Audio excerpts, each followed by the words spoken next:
And then I said, that's not right. That's my wife. That was awfully fitting. How we doing, y'all? How's chat? Hope you guys are ready for more shenanigans. We have got a Danny in, and we've also got a Sunny, but he's in his own chat, so... I could be in multiple chats. I'm everywhere. That's the wonderful thing about the shared chat feature. You just need to be in one.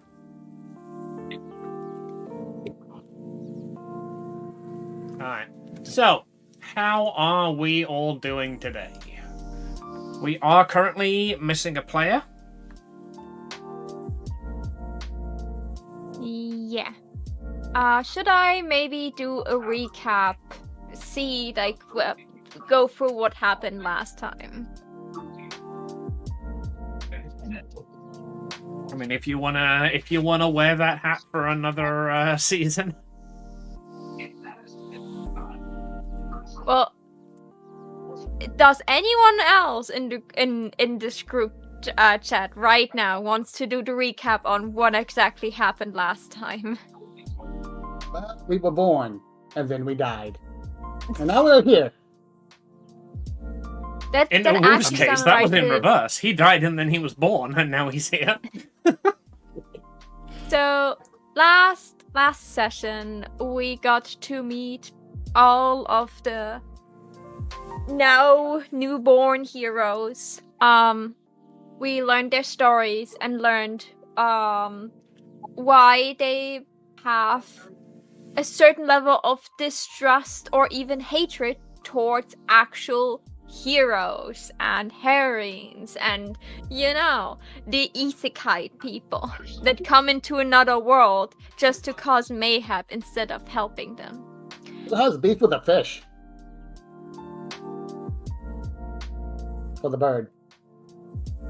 You said herring. Heroine. Yeah, the bird, right? Heroin. You mean heroin? Heroine. I didn't know Love what it was said. Love you. Don't be mean to me, please. We're not being mean, we're teaching. Season, you mean series? Is literally, like, I am not being facetious here. Is there a difference?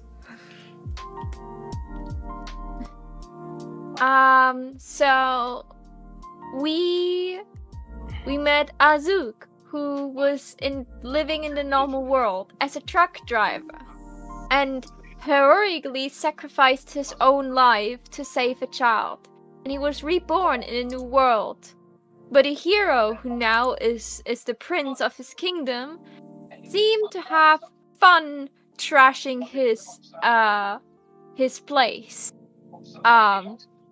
And as a blacksmith, he values his own work a lot, so he's absolutely pissed.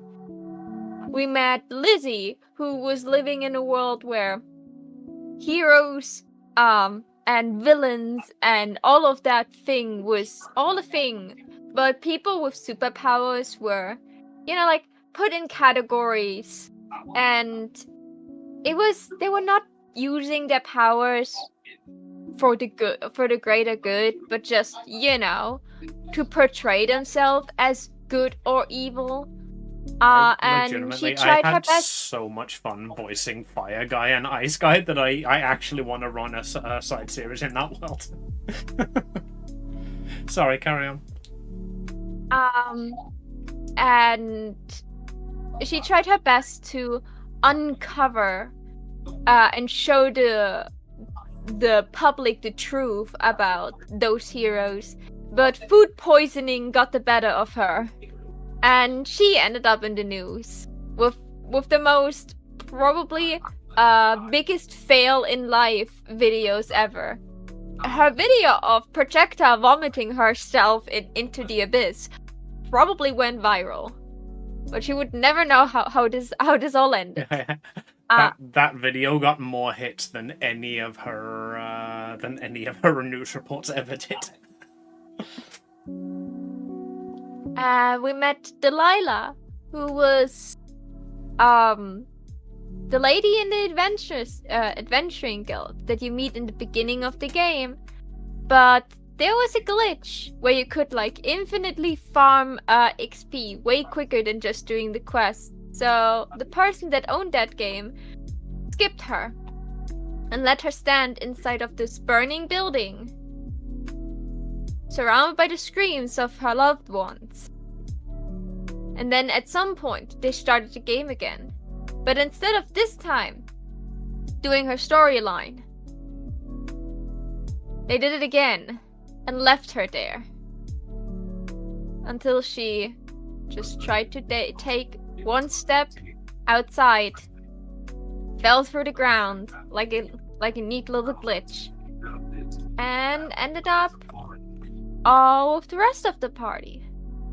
Then there was Nicolette, who just wanted to be the person that everyone was wanted her to be. The perfect crown princess, the perfect wife, the perfect woman to take care of the country. And then a new girl showed up, and she was so charming that everyone lost their mind a little bit.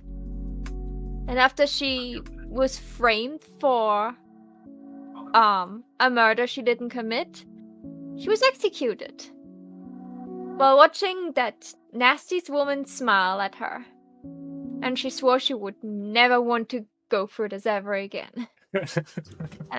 And then Maho swore she'd never do a southern accent ever again.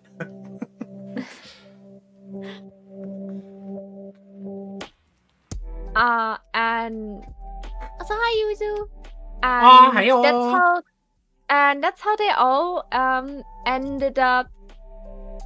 Oh, because Amy decided she wanted to give the heroine like a southern accent. You said she was a country bumpkin, and I was like, okay, southern accent mode activated. And you were like, I hate this bitch. Then... Well, you made her evil! Yeah, you knew she was evil from the start. If you know she was evil, you shouldn't have given her an accent you liked.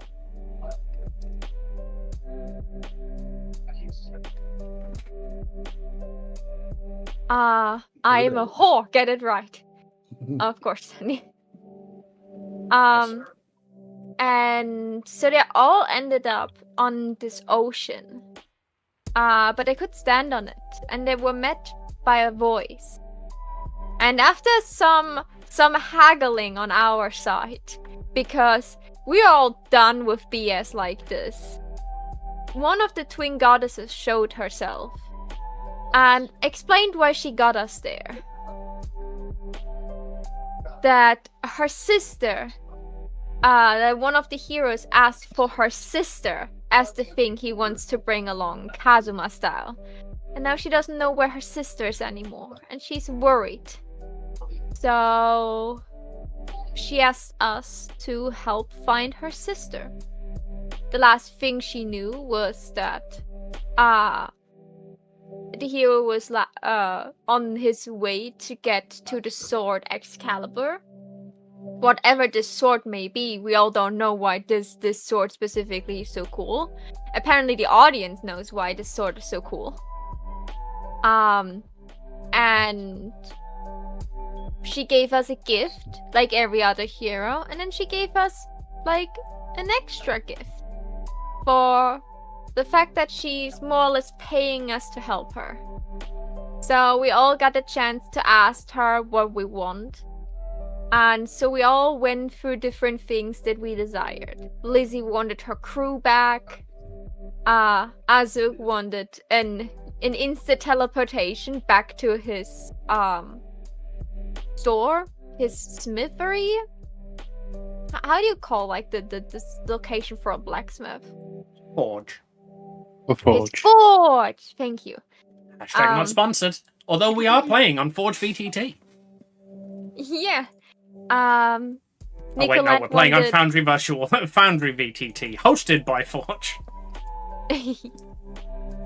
Delilah got a chest that she can open once she herself felt like she fulfilled the quest or worthy of the chest.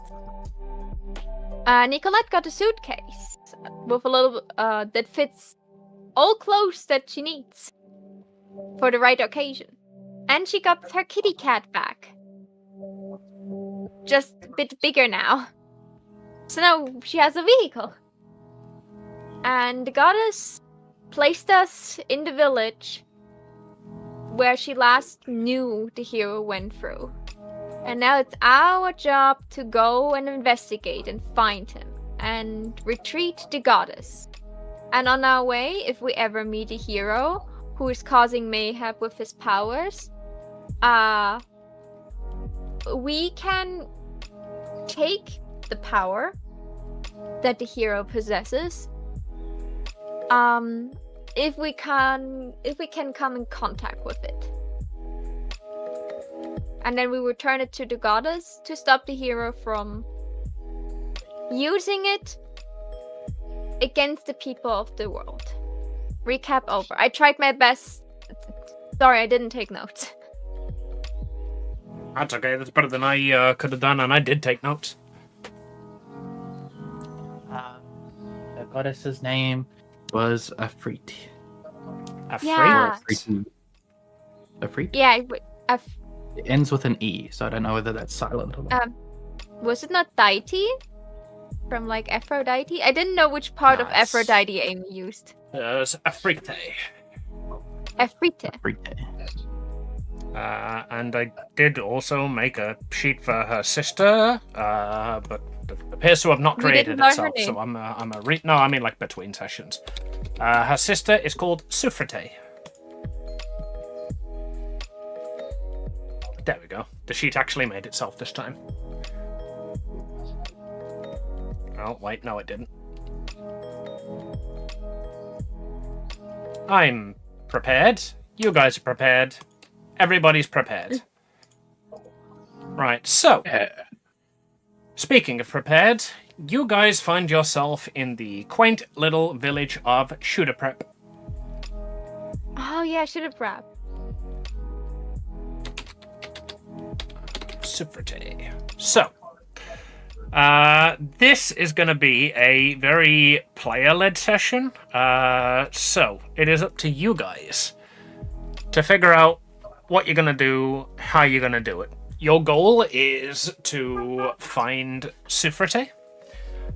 Your lead is that the hero who was known as Lord Percival is somewhere in this town, and he is using the boon given to him by the goddess, or rather, Sufrite is the boon given to him by the goddess Sufrite. So he has therefore kidnapped her. He is attempting to locate Excalibur.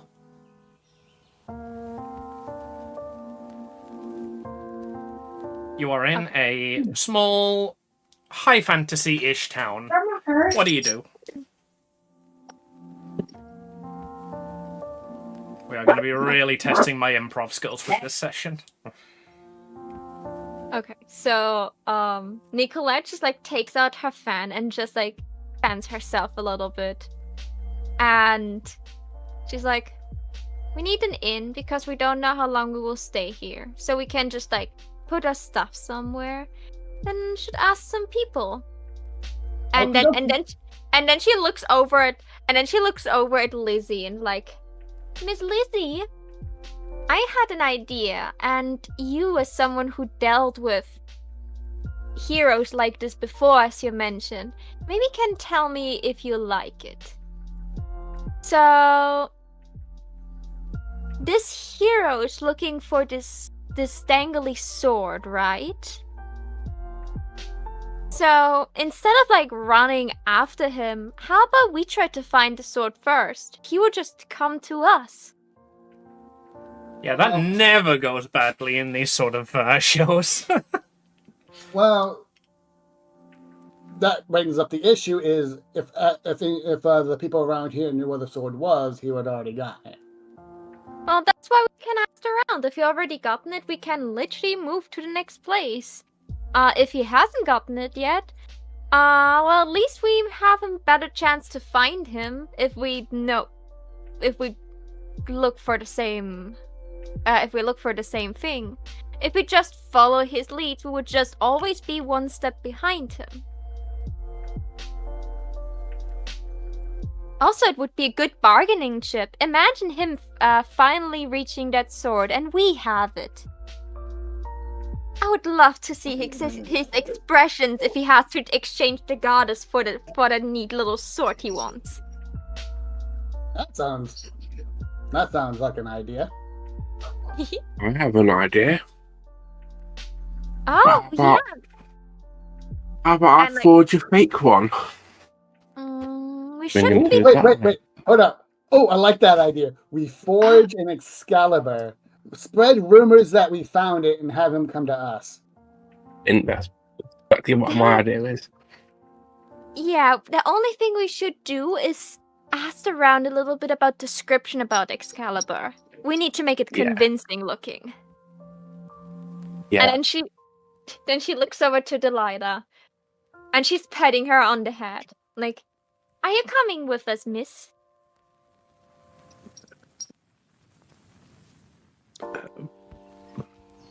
Hey there, Delilah. There's a quest.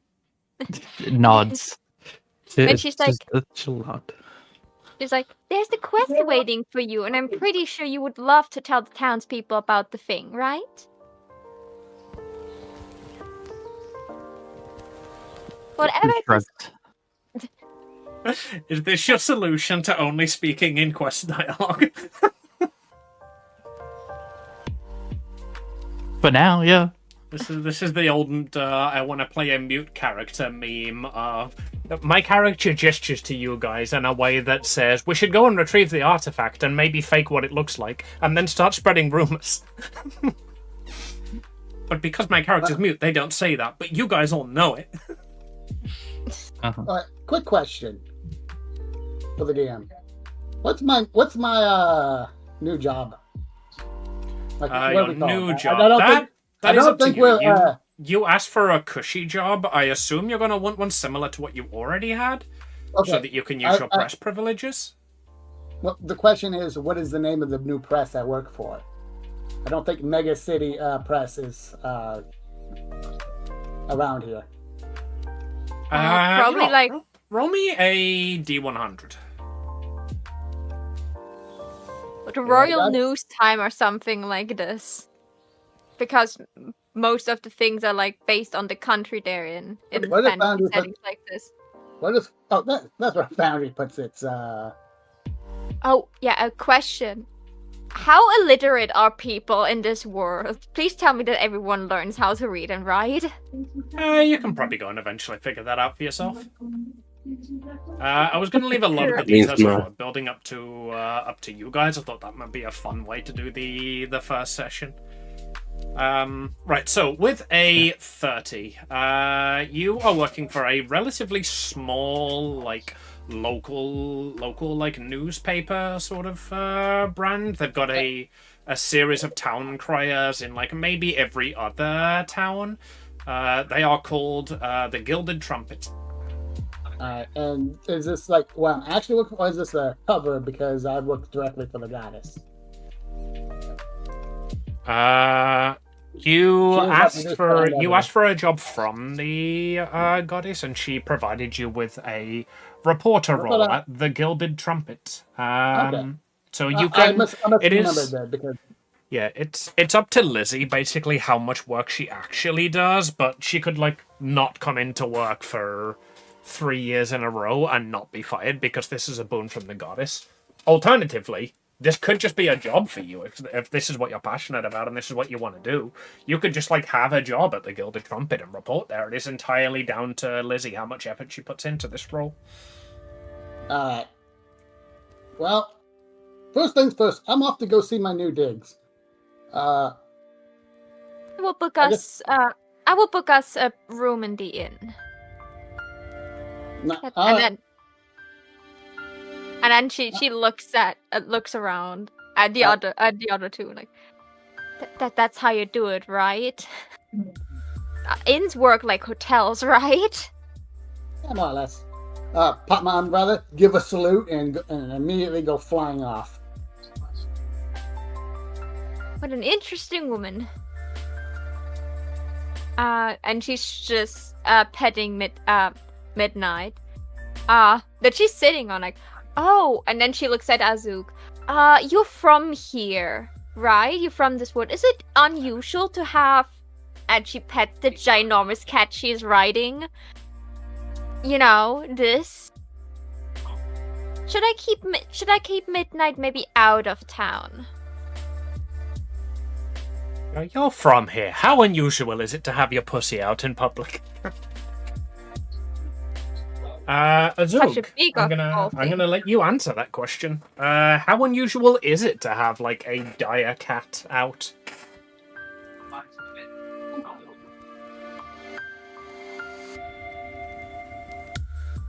Uwu. Oh, sorry. It would be very unusual in this area to have a cat of any sort of animal out. Yeah, Wonderful. I Thank figured. you for that. Thank you for that, Boon Uwu. Okay, so how are you, Nicolette, going to hide your fucking 4-foot tall panther? She's like, And she's just scratching it and like, you know, Midnight, how I never allowed you to get out in the palace garden because it was dangerous there. Do you want to roam the woods for a little bit and have a little bit of fun? Does my kitty wants to go out at an adventure? Midnight like looks up at you and sort of tilts their head. She. Gender the cat however you want. It's a ginormous kitty cat. Ginormous kitty cat. Say him. Let's say his head. Okay. He looks up at you and he tilts his head, almost as if like he doesn't quite understand what you're suggesting. You get the impression that like he does understand you, but he doesn't understand what you mean by you can go and hide in the woods. Oh, she's not saying hide in the woods. She's saying you can go play in the woods. She's like, Isn't Mommy, that more or less a house cat? yeah, like it's just a house cat, but even house cats stare out of the window and want to catch birds. She's like, how about you be super nice and catch Mommy a bird? Do you want to catch a bird? And like, she's already got off from him. And she's just like saying the word birds multiple times, knowing that, you know, her cat did enjoy watching birds. He turns his head like to the side, aloofly, like, such work is beneath me. And then just sort of leans his head in toward your hands. And just like aggressively nuzzles at your palm. Like, okay. I can do this.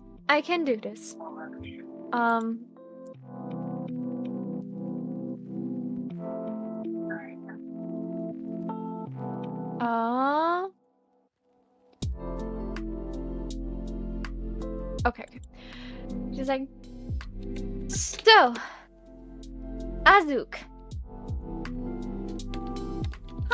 how convincing would it sound that I'm a traveling lady and I have, you know, a taste for exotic pets? I'm sure that the royalty in your countries love showing off, right?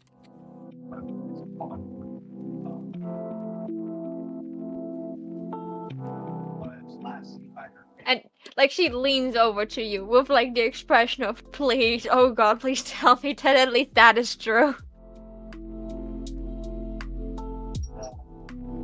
What's funny is we actually have a excuse for the cat. What excuse do we have for the cat, except for that it's a ginormous cat that is tamed? Oh, you're one of the outsiders, and this was your boon. Yeah, that like she doesn't want to like have this like shoved in their faces first. So that's why she's saying, "Oh yeah, royalty. Have you Yeah, met so- like Yeah, Lizzie's not here, but she would say, "Have you met royals? They all are extremely extravagant if they want to show off." Okay, I got a question. Okay, I got a question for Ulu. Sorry. Yeah. Ulu, are there animal tamer classes in this world? Well, Good question. The world didn't sound like they have like a class system really. No, Well, they've got royals. So they got a class system. Oh yeah. Okay, not that kind of class system. Like you don't go in and you're suddenly like the priest class or something like this. I mean, animal More- tamers is still a job. I Yeah, would that's why- say. Oh, sorry, That's- go ahead. That's why I asked if royals are known for being extravagant and having like big pets tamed for them because they're extra. She looks like at least sophisticated enough to be like seen as at least like a lady. That depends. Are you still wearing your pajamas? No, you literally gave her a dress. Also, what? Also, she has a suitcase now full with clothes. Fine, don't take the excuse to use your cool suitcase.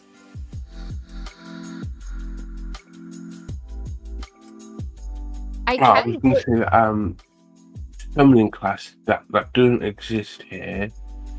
However, no, sorry, taming class doesn't exist. There is a form of like a summoning class. These usually just like small creatures to help with general day-to-day activities. Familiars, basically. Not, yeah. So familiars are relatively common around here. I'm gonna say they're normally a lot smaller than a dire leopard, a dire panther even. So when you see familiars, it would be more like the black cat that Midnight used to be. Oh my Or god, like a wouldn't that bird like or something. wouldn't that give them like the wrong image of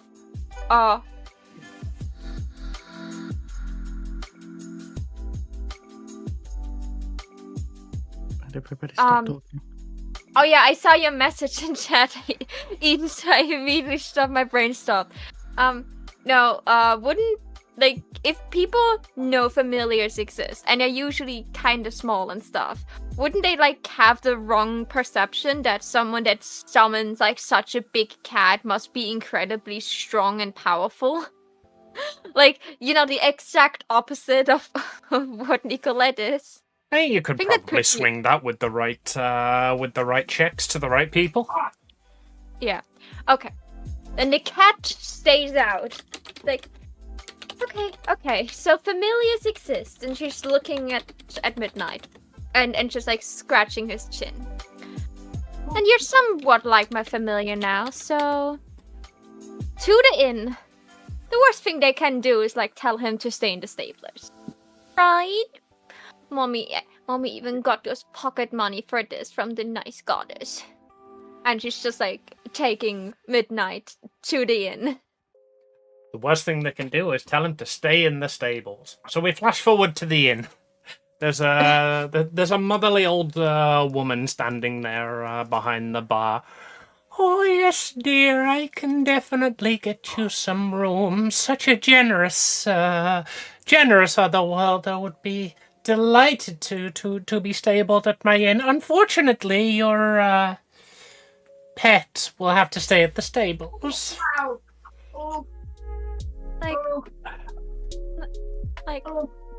That's fine.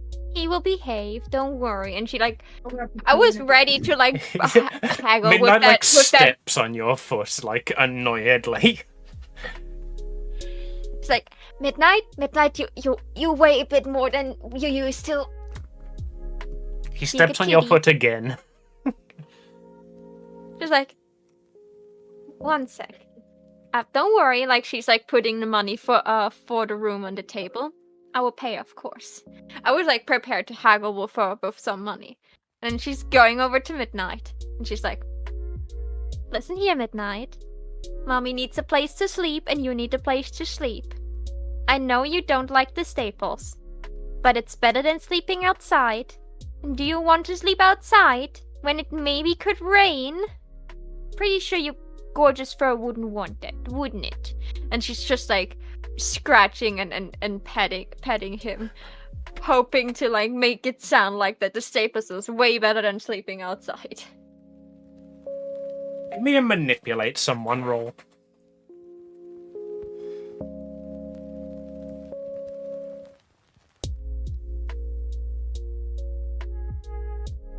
Partial That's success. a 9. So they'll do it, but only if you do for them something right now that shows that they mean it.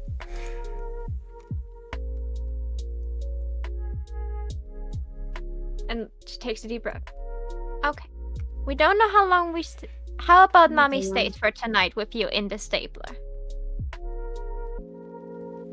I'll show you it will not be as bad as you think it is. Okay? Go on. He seems happy with that. He seems to be placated. And like internally she's sweating right now, but like it's better than like the months she had to like sit in prison, so it cannot be worse than that. She however was looking forward to finally sleep in a normal bed again. Like she was very much looking forward to it. Like, good kitty. Okay. I will bring him to the staplers and just like brings him in. Gets into her suitcase, pulls out the blanket. Because as it said, it had all the necessities you would need for daily life plus extra clothes. So she takes out a blanket, puts down a blanket on like some hay, so that Midnight could lay on the blanket instead.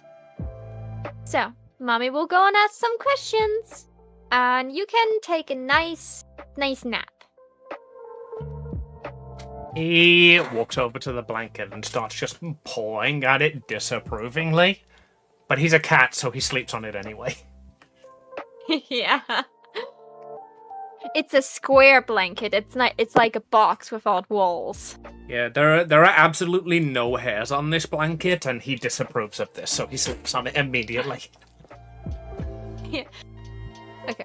I join back in with the others in the inn and go to the nice lady. Like, by the way, we heard some rumors about this. Oh, no. None of that's going on here. No. Oh, it's fine. We're just like looking around a little bit. We don't want to cause trouble.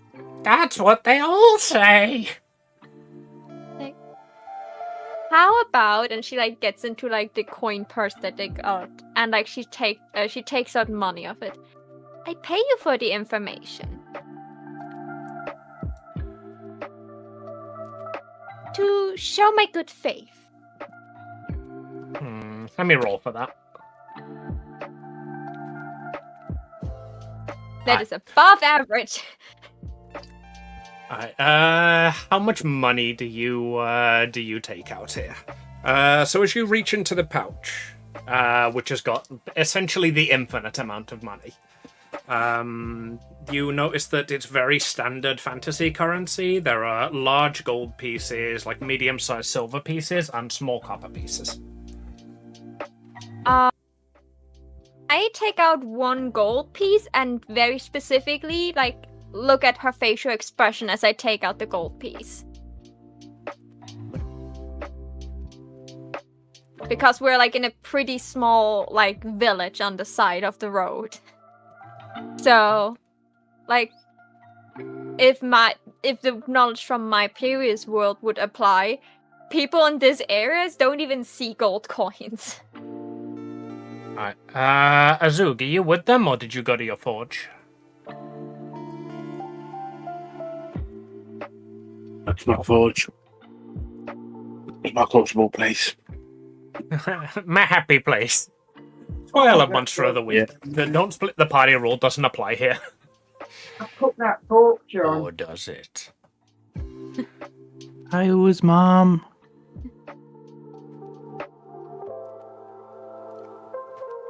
So, how does her facial expression change when I take out the first gold coin? You know, in Saturday morning cartoons, when somebody like sees something incredibly valuable and they get the dollar signs in their eyes.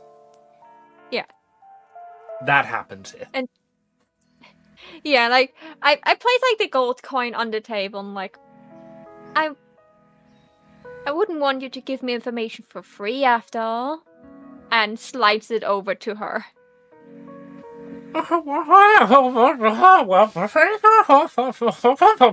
And she like stops, calms, composes herself.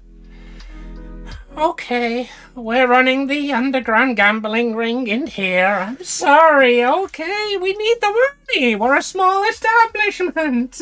We only rake in like maybe 7 copper a day. Like, oh, interesting. But the rumors of that cult are not true. A cult, you say? No, they're not true. No, you host a cult one time, I swear to God. What did the cult do the last, the only time you accidentally hosted it? Well, they came in and they wanted a large room, so I offered them the basement. And down to the basement they went, and they were down there for a while, and then the sky went red, and thunder happened, and the demon lord was summoned, and I went right down, and I took my baton stick and I kicked them right out, but the demon lord had already summoned at that point. Fortunately, the great goddess Sufrate sent a hero, a dashing young man, to come and slay the demon lord. But ever since that day, we've received such a terrible knack for being that place that the cult was summoned, and quite honestly, the rumors are ruining business. Now we only earn like 4 copper a day. Oh, I'm so sorry to hear that. We may take a look at your little gambling establishment later. Maybe we can, like, also have a little bit of fun.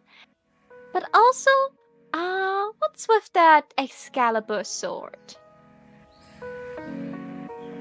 Excalibur sword? I heard you guys have it. I wanted to see it. That's just an old wives' tale. How dumb are you? Respect the customers, respect the customers. That's just an old wives' tale, my lady. Oh, I see. What a shame. I was ready to pay a good fortune for this sword, so I traveled all the way over here. Well, I guess I have to take all my money with me again when I have to depart. I mean, it's just an old wives' tale, but if you're looking for excellent craftsmanship, might I suggest a Zug's Forge? Oh, I'm acquaintance with... How... I don't think that's the village he starts in. But... Thank you, but I'm already acquainted with him. What? Watch it to not be the hero that killed him is the guy we're looking for. I'll say I was tempted to make that the case. But no, you're aware that the guy that you're hunting is a different guy. Like the one who killed Azug's friend was called Prince Ponce, and the person who kidnapped the other goddess is named Lord Percival. There are enough heroes in quotation marks there. Most of them are scumbags. Like, well, thank you for all this intel. I'm sure the next time I will talk about this village, I will only use good words. I'm sure business will thrive again. Oh, of course. Thank you, madam. Thank you, madam. Like, I will have a scroll around. We may see each other later. I certainly hope so. You paid for a room.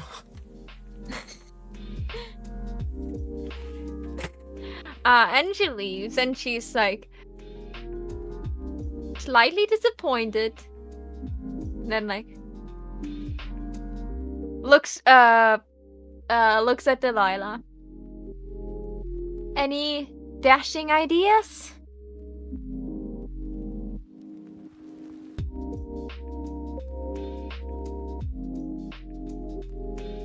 And on that Yeah, silence, that we'll was a good- transition the scene to Azug's forge. Yeah. Azug. You gotta understand, if I don't see that it's my turn to talk coming up, I'm not gonna have something to prepare. I'm gonna immediately look at my notebook. It's gonna take a minute.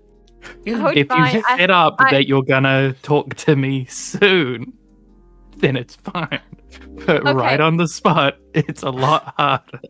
Okay. Well, I was You taking did this notes, to yourself. okay? I was taking notes not of dialogue trees. I was taking notes of the NPCs. I wrote down Prince Pons, royalty, killed Azug's brother. I'm taking notes. I got NPC names. I got PC names. Got way too many lines of dialogue. Hey, what system is this? We are running Monster of the Week. It is a powered by the Apocalypse system that I have been wanting to run for a while. I played in a long form campaign of it a while back, and now we are just doing a short 3-episode one shot. Woo. Was that Yeah, waffle enough time to buy you a response, or? Yeah, I just hope for like a generic like NPC response, like if you want a quest, you have to talk to Farm Girl B or something like this. I was like waiting for like the most generic NPC thing you could advise her to do. Pork and beans, yummy yummy. And she like waves her hand in front of her tummy. Thank you. I see needed a the name hunt. for the inn as I was writing my notes. It's now the Pork and Beans Inn. I will write that in my note as well. I will get you some food, okay? And now you can pan over to Ozu while I'm treating our NPC girl to some food because apparently she's hungry. Not heard of it before. It's the same sort of TTRPG as Thirsty Sword Lesbians. If you've ever played that, that's the more popular one. Alright, Azug. You're in your forge. Why?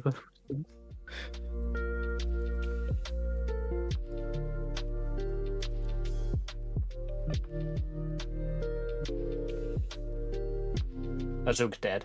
Well, Again. You killed Exude. You bastards. Oh, I had my mic muted as I said all that. I didn't realise it. alright. Let's go back to the top then. Azug, you're in your forge. Why? I just prefer the comfort of my own home, and why pay for something when I can have it for free? That makes sense. Right. but What? information. Yeah. What are you doing at your forge? Like, what does the place look like? Describe your surroundings. Describe the people there. Well, at the forge itself, it's only me that's there. I'm based in it. I've got a little hut just on the outskirts of the village. Alright. So it's a solo forge, just you, no employees, no apprentices. No, my apprentice was killed by the prince. no apprentices anymore. How long ago was that? How long ago was the stabbing?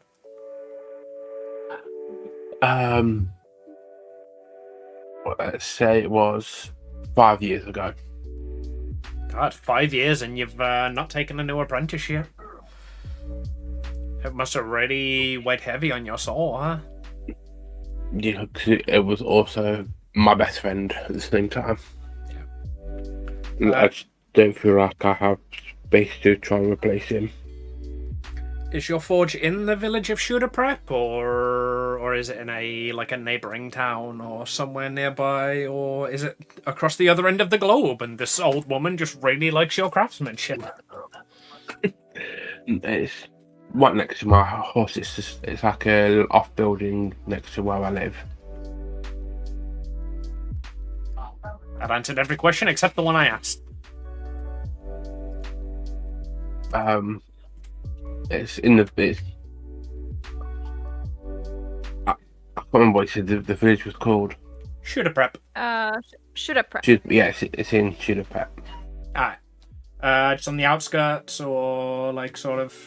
Yeah, outskirts. Alright, so I'd imagine then you're pretty well known in Shooter Prep then with that information. Yes, I am. I do all the the repair work for most people in the village.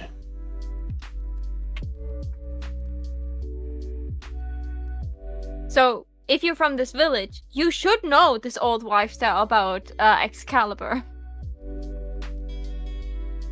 I've heard little bits, but I tend to keep myself to myself. You don't talk to old wives. Not unless they talk to me. I imagine not many old wives would come by the blacksmith's now.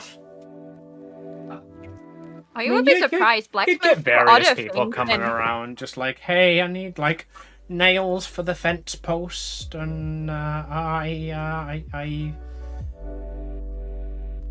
need a new frying pan. yeah, no. Hit my husband too hard with this one last time. Look, there's a dent. Yeah. So can you make me a new one, or just would it be cheaper to iron out my husband's face? Oh, an iron! That's a good idea. I'll have one of those too, young man. Yeah, I'd give him a chunk of iron. There you go. That's what you asked for, wasn't it? And where's the heating mechanism on this? Old irons were just they had a handle, and you put them on the stove to heat them up. They were just a big heavy piece of metal that you would just put on the stove, heat up, and then you would take it over because it was not self-heating as modern hot irons are. Yeah, so you literally would just hand them a block of metal. With I a even handle. installed a handle on this one. We got too many complaints about old ladies burning their hands.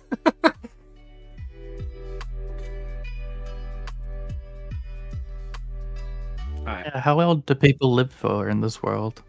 It's how old do orcs live for? Because the Middle Ages, 40-year-olds impressive, you know? It's whoa. Yeah, but You fantasy get all were 8 middle. plagues that are going through right now. Yeah, we're looking sort of standard high fantasy, so it's it's medieval sort of environment, but the fact that magic and Chirurgians exist would push everybody's average lifespan to what it would be in our world. So everybody's either 8 in their mid-20s or 65. Got it. That's your standard isekai, yeah.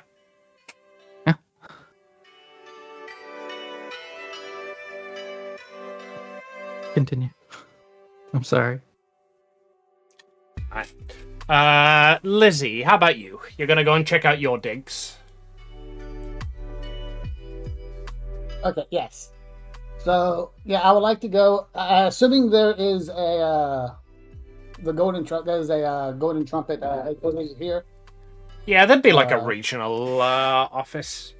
So the Golden Trumpet is a relatively well-respected news publication.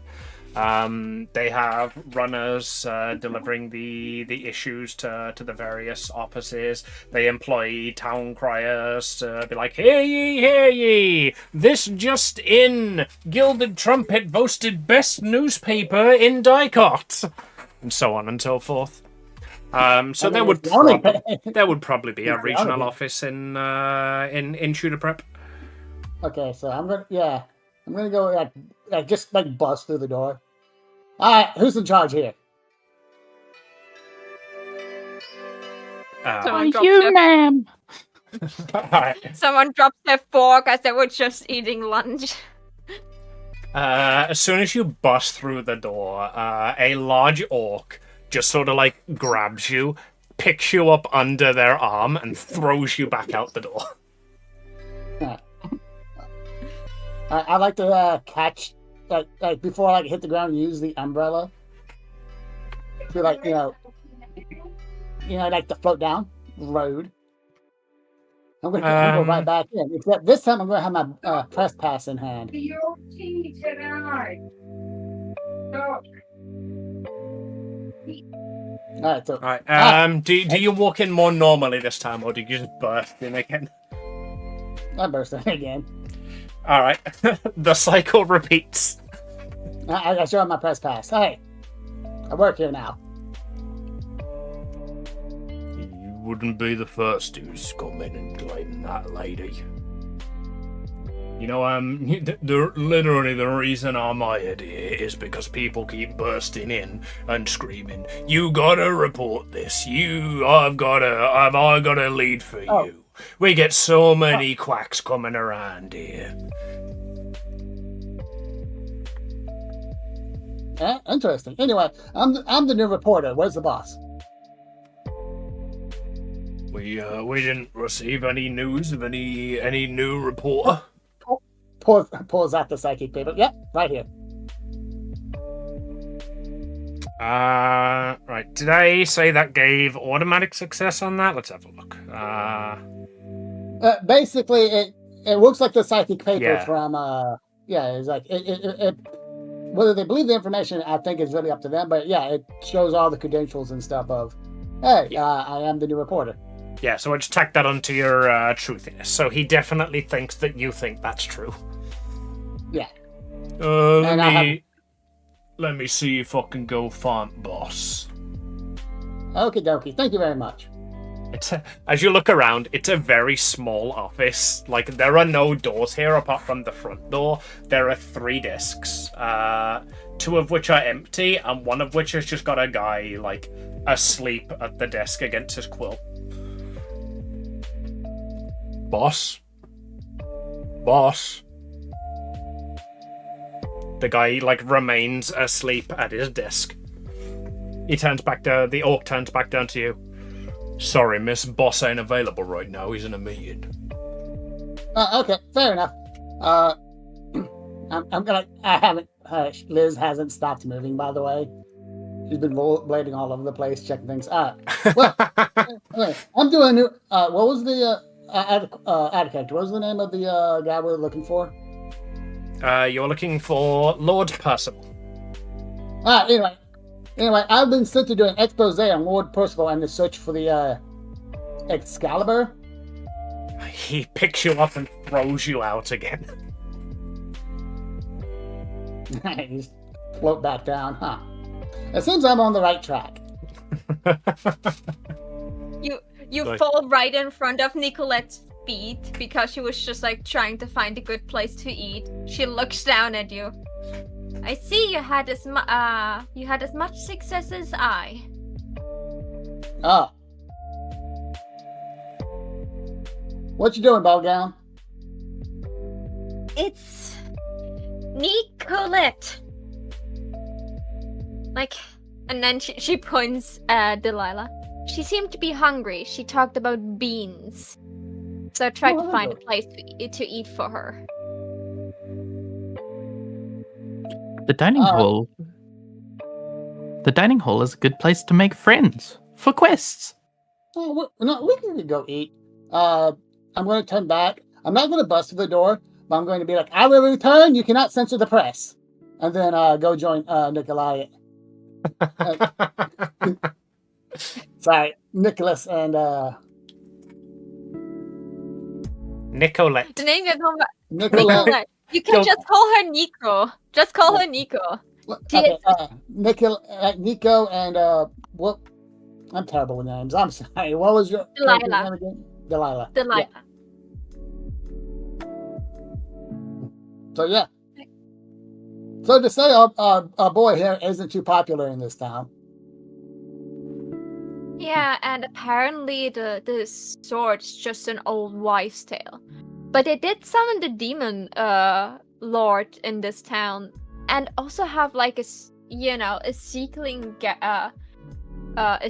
gambling hall that is not secret below the inn. Did they say who defeated the demon lord? They just talked about like a hero that was sent by the goddesses. It seemed to be a longer time ago. So probably not the person we're looking for. I'm gonna have to ask next time. Yeah. Maybe that was still a hero that was good, and she does like really, really big air quotation marks.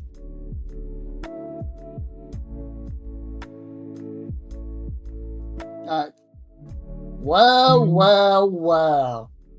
Look who has finally decided to join us. Yeah. Good morning, Blue. Good morning.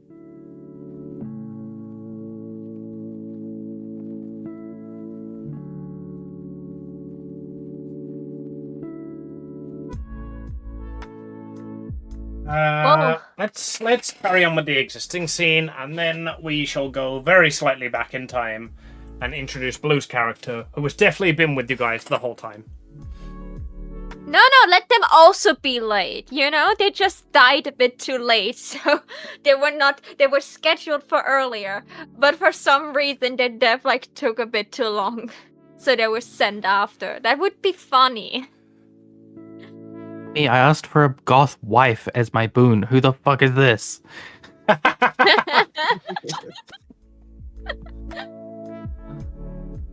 Oh my god, that's the first time Delilah spoke. She was upset. Alright. Blue.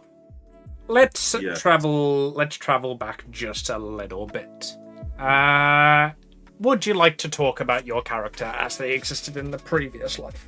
Because I've not received any information about your character or your backstory, so I'm interested to see what you've come up with. Who are they? What did they do? And how did they die? And why do they dislike heroes?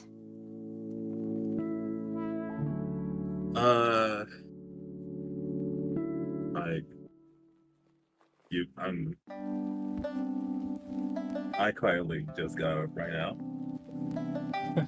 We can hold off for a bit. We're in the middle of a scene anyway. Yeah, give me like a couple of minutes. I quietly just rolled out. Alright, understandable. Right then, everybody else, you want to go get some grub? Apparently.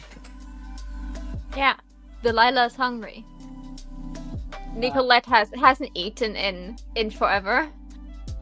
And apparently, according to Delilah, it's a good place to meet friends or find quests. I haven't eaten this lifetime. Is the new I haven't eaten this year. Apparently so. I haven't Alright. eaten in this world So yet. you guys are looking for an eatery, some place to snack. Are you restaurant. looking for anything in particular, like a restaurant, like a crappy food hall? Nicolette is with you guys. Please. She is looking for at least something that looks like a restaurant. Question: are there any like vendors or stalls? Like, You're not soul getting food. any hot dogs. As you walk along the street, you do indeed notice something that you recognize to be like the equivalent of a hot dog vendor in this world. All right, Do they have I'm gonna skewers? I'm rollerblading up to it. Alright, a fat elderly man is standing behind the hot dog stand. Oh. Welcome, missy. What can I get ya? Hot dog. What's a hot dog? Pork and beans. Yummy, yummy. All right, that one wants pork and beans. Okay, Nicolette looks what he actually is selling. What is on the booth? Is it like a meat skewer booth or something like this, or where they like sell like buns, stuffed ones? They are selling what seem to be hot dogs. They also have got like a skewer of like kebab meat. They seem to do like various kinds of burgers. Just like your generalized like crappy food truck kind of In food. a fantasy world? The fantasy world is weird. It's a bread the and other meat. world must have. Bread and meat is standard fantasy world. Yeah, but not in cuisine. this. What? Not like ruffled together like this. Well, two explanations. One's magic. Two, people from the Other world. Yeah, that's what I was Otherworld about to say. The study other world prison. probably brought that along. Like, I'll hot take that, dog. loaded with onions, cheese, and what else you got? Beans. Yummy, yummy. Yep. Yeah, that's Onions, cheese, and beans. The standard Chili dog. topping for a Percival dog. Percival, you say? Please, someone that actually wrote down the name, tell me that this was the name of the guy we're looking for. I'm awful with names. Yeah, Lord Percival is Yeah. the reborn hero who owns Excalibur, allegedly. Not who has the Percival. goddess? Like, it's like, oh, Both, I think. He has the goddess. He's trying to find Excalibur. Okay. Wait, what is the name of the stall? Changed my note. Like, did the stall have a name on it? Of course the stall has a name on it. These well-prepared DMs come up with these things in advance. It's called the... Stalls like this usually don't have names. It's called the Shoulda Prep Dog Stand. Ah, You plan for this? oh yeah, the Shoulda Prep dog stand. Makes sense. Thank- World famous in Shoulda Prep. Indeed. So, why is this thing called Percival? Oh, named after the great hero introduced them. He's another worlder, don't you know? I've already forgot the guy's voice. I'm so bad at this. He's another worlder, don't you know? He came along and he presented us these recipes for these glorious Percival dogs. He said he invented them in that world. Oh yeah, we're doing an expo. Yeah, I'm doing an expose on him. An You have a expose memory on card? Lord Percival? Yeah. I just like shuffle a little bit. She means she wants to write a documentary about all his good deeds. So we are looking around and try to find people and listen to the stories about him. We wanted to ask him about like his heroic deeds himself, but we haven't managed to find him yet. Ah, yes, he's off on a grand and glorious quest right now. What did he call it? He's attempting to find, nudes? That doesn't make sense. That sounds something right. He's attempting to go and locate food. Some way to create food from his world. He says it is his passion. He wants some See? nudes. Okay, I am fully awake now. Welcome to the land of the living. Noodles? Noodles! That's it! He called them Percival Noodles. I see. Yeah. Oh, okay. All right. I would like 3 hot dogs. Well, Percival dogs, please. 3 Percival dogs coming right up for the intrepid reporter who's going to show how great and glorious our Lord Percival is. Of course she will, of course. I stare daggers at Lizzie to not fuck up now. Lizzie is not paying attention at you. She is getting out her familiars and everything. All right. So, tell me, when did Lord Percival first arrive to your town? Oh, he's been here 2 years at least. He arrived to quell the demon lord who came here. The great goddess Sufrate summoned him, and she was kind and lovely enough to come along with him herself. The 2 of them vanquished the demon lord, protecting our town. Last rumored, he was in searching of the legendary sword Excalibur. That old wives' tale. You don't need to worry about that. Believe me, he had the goddess Sufrate with him. If he wanted the sword Excalibur, he could have just got the sword Excalibur. He's such a great and kind and noble and amazing person. Is he making hot dogs while doing this? Oh yeah, definitely. He is he is singing Percival's praises while just it seems an extra 3 or 4 set of arms have come out as he creates these hot dogs for you. He's moving so quickly and so deftly. As soon as as I'm talking, I'm passing out the hot dogs to everybody and munching on mine, not stopping to take a breath while I'm asking questions. Of course. All right. Oh, so the goddess, truly blessed. How is he with other outsiders? Has he ever teamed up with other outsiders, or has it just been him and her? Oh no, he is great and powerful and all-knowing. He doesn't need outsiders. He is the Lord Percival. He works alone with the assistance of the goddess herself. All right. In which direction did they wander off to find the noodles? I believe he wanted to locate an ingredient. We don't have much stock of it here, and the DM definitely knows what goes into noodles and what would be missing in a fantasy world. So he lists off something that the DM says. Amy, Yeah. noodles are literally just made out of weed. That's it. Maybe egg. That's it. You can make noodles out of literally any sort of wheat that you want. You would not miss anything unless you want a special sauce. Maybe they don't have tomatoes in this town for some weird reason.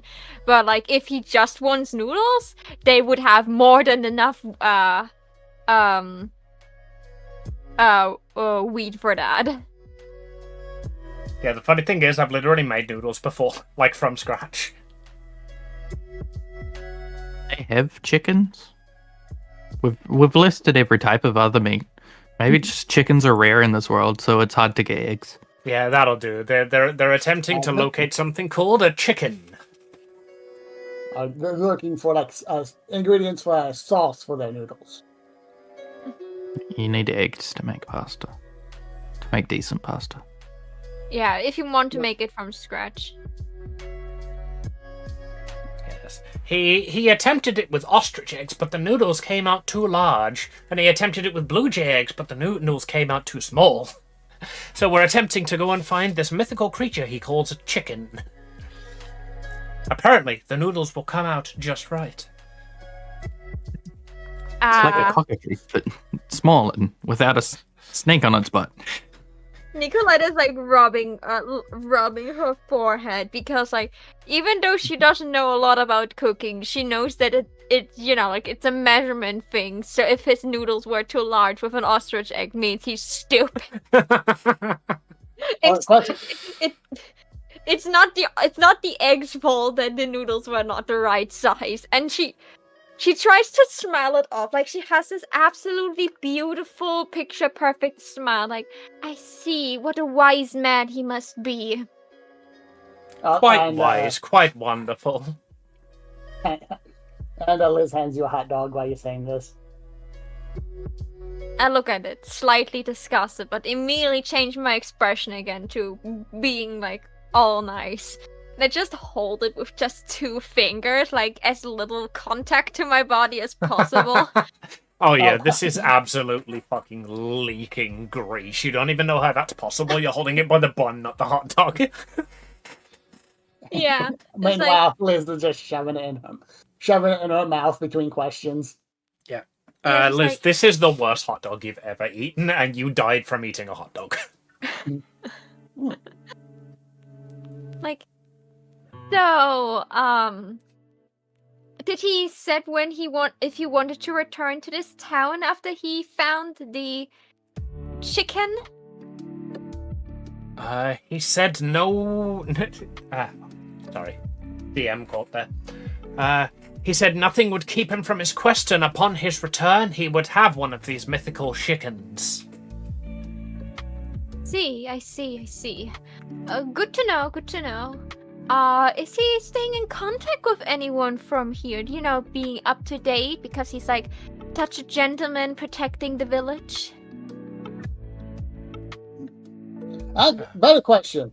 Does he have a house?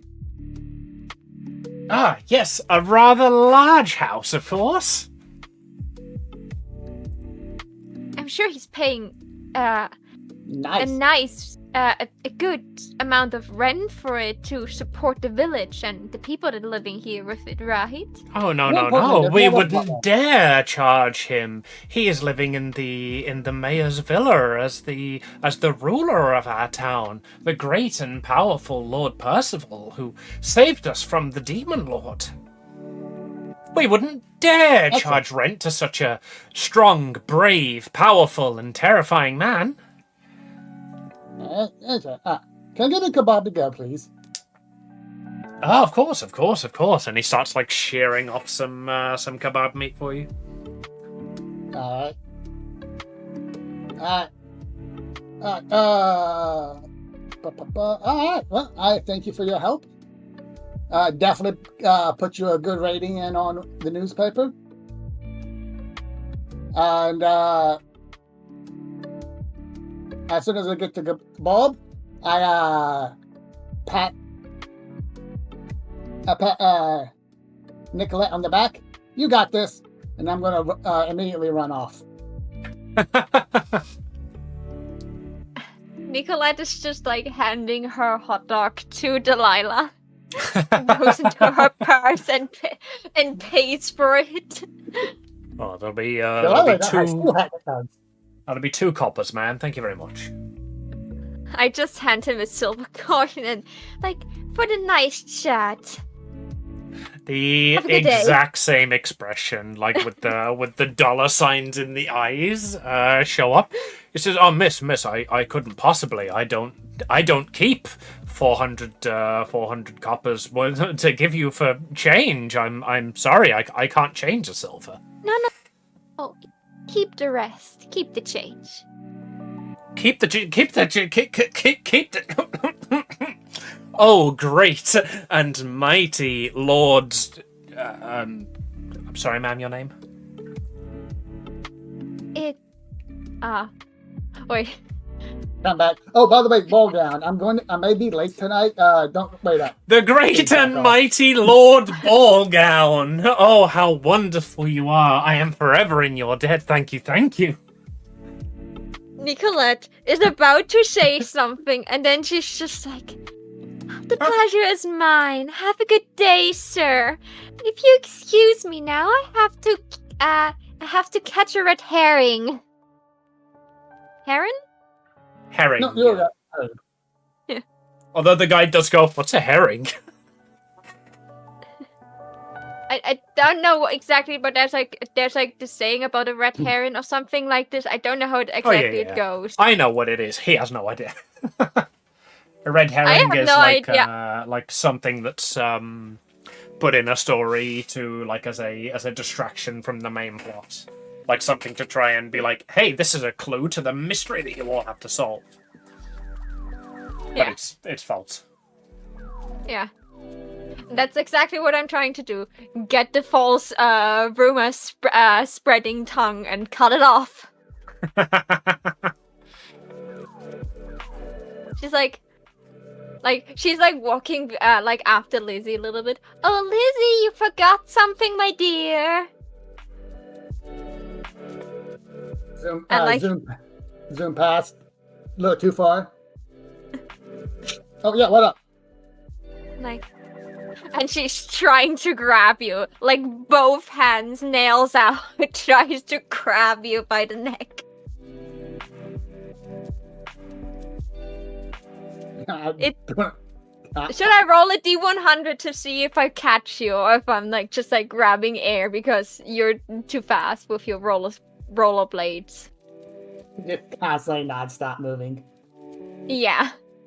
How about Yeah, no, I can see that. I can see what happened. So Nicolette is trying to grab her, but like Nicolette is like not a hunter or anything. She's literally just a lady, so she's missing all the time. She's like, "Come back here, you little! Could you stop telling people the wrong name of me? I'm also not going around and calling you by weird nicknames. I literally paid for that greasy thing you tried to get me to eat. So show a little bit of respect." Lizzie immediately stops right in front of you, a little too close, and hands you the oh, would you like the kebab? Yeah, that hot dog was shit. She's like, "No, thank." And then in this moment, her just tummy puts it starts in to your mouth. rumble. Yeah, immediately just puts it in your mouth. How does it taste, Amy? After the whole hot dog debacle. Let's find out. It's just as awful. It's not one meat, and this is the same problem with the hot dog. It's a lot of meats mashed together, but they're not like blended. It's just chunks. In particular, the chunk of the kebab that Lizzie puts into your mouth is still slightly furry. Oh, that's terrible. Nicolette like takes the kebab out, but like she doesn't have anything to spit it out. So she swallows. She has like tears in her eyes. She's like, "I just want some decent food. Is that so hard in this world?" And she almost starts crying over this. "I don't ask for much. This place sucks." It can't be that bad. Takes a fucking. And she stuffs that in your mouth in return. Nah, it is that bad. Ah. Yeah, Continues to Nicolette. eat it. Oh, this is awful. Do you have like some weird fetish or so? Nah, you don't. You just don't waste food. I'm also not one to like to waste food. But this cannot be classified as food. This could only be classified as, an attempted murder. No, it couldn't possibly be an attempted murder. Who'd ever die from eating food this bad? Like, I've had worse. Literally killed me. my condolence. And I thought starving in the prison cell was the most awful thing that happened to me. I'm gonna get an expose we- on that later. If we meet this Percival guy, remind me that I feed him his own disgusting creations. Can do. What's a blacksmith, by the way? What was that, sorry? What's a blacksmith? What's a blacksmith, by the way? He's in his blacksmith's forge at the edge of town. Okay, like literally, this is what the my character, like Lizzie asked. What is the big guy, by the way? He stammered something about going home, something about a forge, and then he just left. And she looks around and she sees like black smoke from like the distance. I would probably guess it's from somewhere over there. And then she like turns out, oh no, I forgot the quiet one. And she like runs back to the start. Gets Delilah because she just forgot to take her with her after chasing after Lizzie. Did Delilah eat the 2 hot dogs she got? Did she die from it? You can store up to 64 of most items in the item pouch. Oh god, you're still alive, thank god. I'm sorry, sir, I'm taking her with me now. and like just like takes her with her and like, are you okay, sweetheart? Remember, tell your friends about I've already forgot the name of my stall.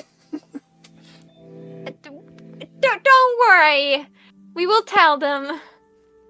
Never. And then she just very quietly to herself says to never come here ever again. Best Percival dogs in town.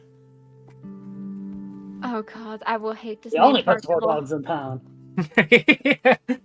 Best Percival dogs in town. By a technicality. The shooter prep dogs. I believe then, it was- that was it. It was shoulda prep dogs. I have shoulda prep sausages down. Shooter prep sausages are on the other side of the street. They actually look appetizing, but you guys went to shooter prep dogs instead. Okay. So we are going to meet our dear blacksmith friend and tell him what we figured out so far. Ask him what his... Now that we learned a little bit about Percival, we probably just have to ask him what he knows. Right. That sounds like a scene transition to me. Blue. How would you like to get in on this action? Alright, one question. Go ahead. Earlier I had heard something. Why does your character hate all heroes? And I'm wondering, is that a requirement? You don't have to that's a hate all requirement. heroes. Just give me a reason why you hate like the hero in your world. Basically, the reason you get reincarnated is because the goddess senses your deep distaste for either heroes or a particular hero, and it's like that's the man we need. We need that. I'm halfway tempted to go the Lex Luthor route. You're just the villain. It makes sense for the class you picked, I suppose. Yeah. But We have a full bit- drive. We have a villainess, a villain, an actual NPC, and a blacksmith NPC, and a news reporter. That will get funny. When do we walk into a bar? Yeah. The other thing is, I see you've got 2 character sheets. You made a new one today. Which one are you going to be using? I did not notice that. Yeah. Because when I got on here, I didn't see my character sheet on here, and it just said PCs. Yeah, if you click on PCs, there's a drop down. It's just for me to keep things organized, but that shows the old sheet you have. Yeah, nothing changed. Okay, so Quite a lot changed. Your stats are different, and you pick new moves. oh yeah, I guess so. Yeah, these moves are just to go with character. Okay, so Maya was a researcher working for the head honcho of the villains, but wasn't a villain herself. Okay. But because every time the hero had came around, she was always singled out to be the first one to be thrown off a building. That is going to be her reasons for hatred for one certain hero to be able to fight back.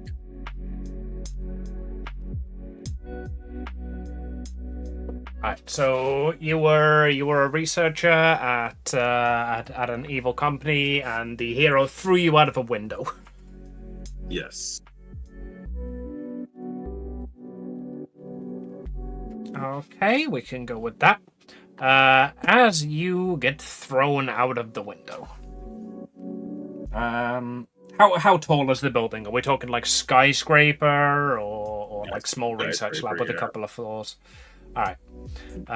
So you fall and you fall and you fall and you wait for the ground to hit you.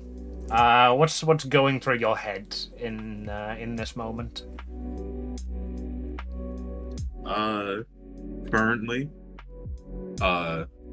both fear and anger and wanting revenge to at least cause some bit of harm to the hero that threw her out. Okay.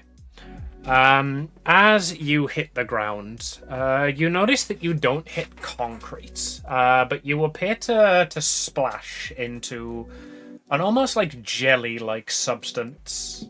And as you land, and it springs back upwards, you notice that you are on what seems to be an endless ocean expanse. You can stand on the ocean. It is freestanding water. Okay. But the skyscraper you were thrown out of, the world that you know, there are no signs of that around at all. That's seems like the pure drive of I'm back. agony and seems like the sheer fury of agony seems to horn a rift between dimensions.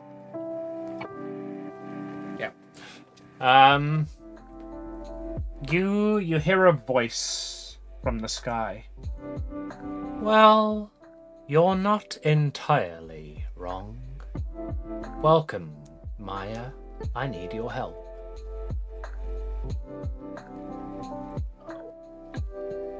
And how can I help? I am looking for adventurers. Well, I already found adventurers, but for some reason you arrived a week late. I am looking for adventurers because my world is overrun by other worlders. People who have reincarnated who have isekai'd over to fix various problems and are running rampant now. One of them has kidnapped my sister. I have sent another group of adventurers ahead of you, and I believe you can be of great assistance to them. So you're fighting fire with fire. Exactly. I like that's the title drop we're looking for. Congratulations. I'll help you. Well, this went much easier than I expected. Normally, normally I have to offer people boons and powers in order to assist them. I have something to prove. You have what, sorry? Blue very, very cut off. Oh, I have something to prove. Excellent. Very well then. Is there anything that you would require of me in order to help you in your journey? To help me in my journey. Yes, when we reincarnate the heroes, we usually offer them various boons. It is those boons which you need to recover for us. The squad that you're joining has been briefed on how those shall be returned to us. and I can offer you a boon in order to assist your journey. Nothing too powerful or overpowered. You understand? We don't want to be sending adventurers after you. It's all subject to review, but we'll see what we can do. Did you happen to have a boon of electricity? A boon of electricity. We can certainly do. Let me see what I can find, what I can do. And is that gonna be like your character's powers, or? Yes. So you're a walking stunt gun. Very nice. Indeed. Oh, that would be a nice extra ability that, like, if they're, like, hit, like, really well with, like, an electric attack, that they cannot attack back. They're stunned. Literally.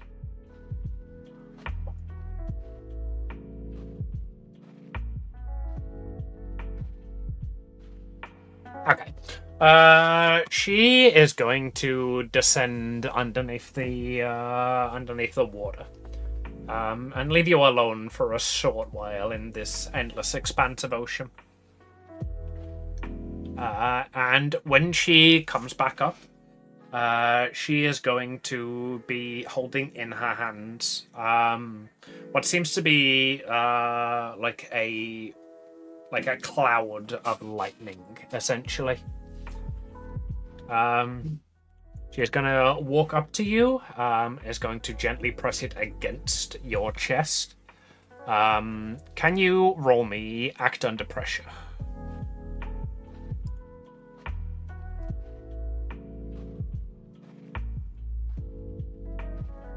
Hey. Alright, that is a partial success, so that is a 2d6 -1, so it's a 7 overall. That is just missing out on a failure.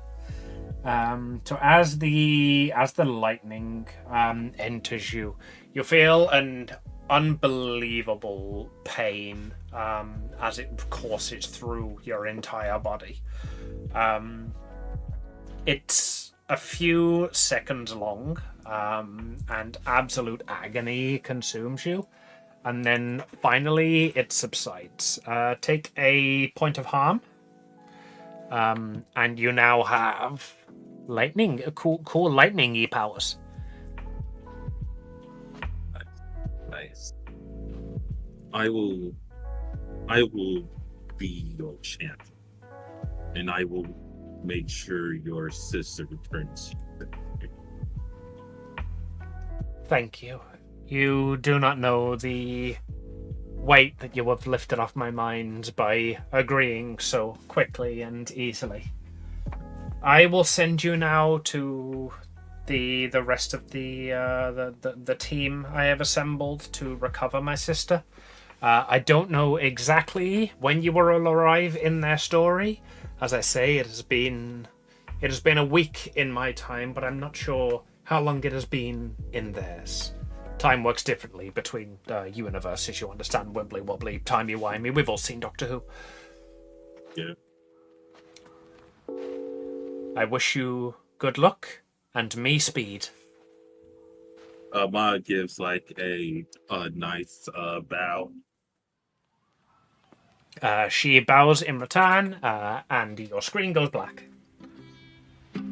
We will figure out a way to drop you into the campaign. Speaking of the campaign, the team points off into the distance. Yeah.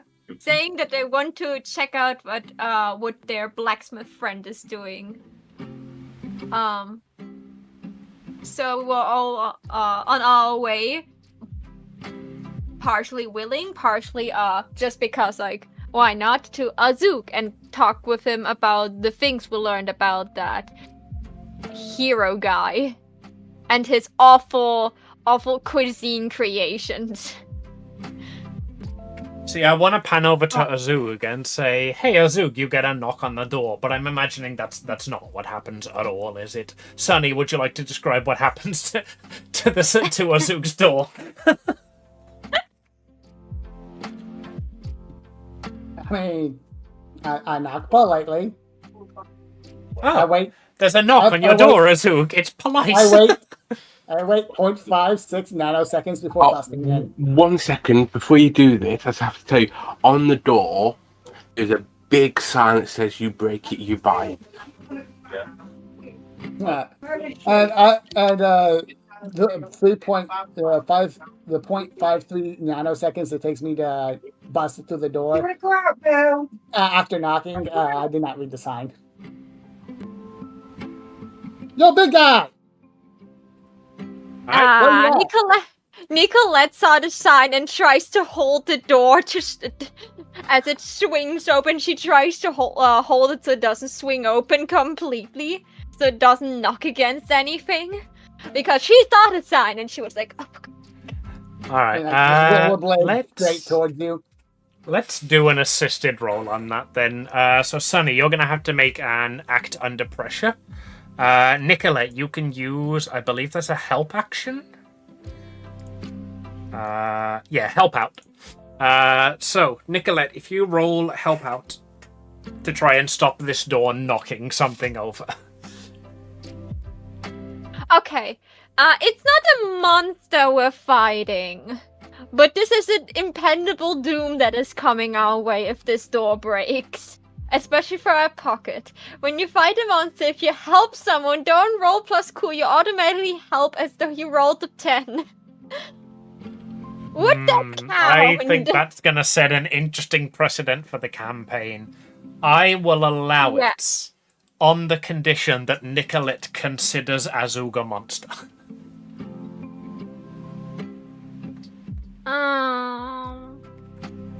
It wouldn't have helped anyway because the success only gives you a +1, and I made a.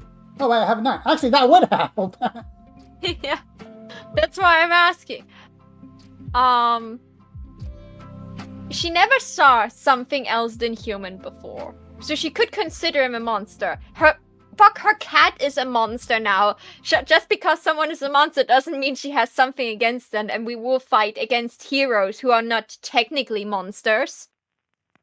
So all the monsters of the week we were going to fight will be, not just like your typical dungeon crawler, but actual people. So he is a hero, so he's technically also someone we could potentially fight, and I don't want to fight with him over a broken door. No, So I say I don't think I'm going to allow that. That would just allow you to use this whenever. You can be like, well, technically it's a monster. Alright, so I guess you're going to just have to roll. It's plus cool, right? Yeah. It's... Yeah, help out. Yeah.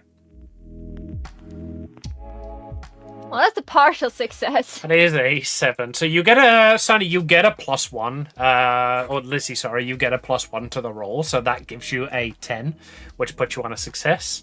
But Nicolette exposes herself to trouble or danger. The act under pressure, you do what you set out to. So you charge through, and Nicolette manages to catch the door before anything falls off any shelf. Nicolette, as you walk through the door, breathing a sigh of relief that you have managed to save something falling off a shelf. You close the door behind you, and it very slightly shakes the shop, and everything on the shelf attached to that wall tumbles to the floor. Shields, swords, armor pieces just collapses down in comedic fashion.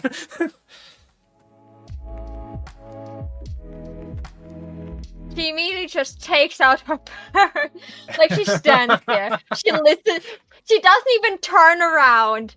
She just listens all the stuff behind her falling down, and she just takes out her purse. She's like... And as all the stuff tumbles to the floor, in the back we hear the mighty roar and a shout thing, who did that?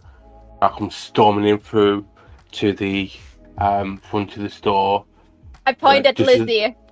I point at Lizzie the moment you storm in. Go down, you go down with me!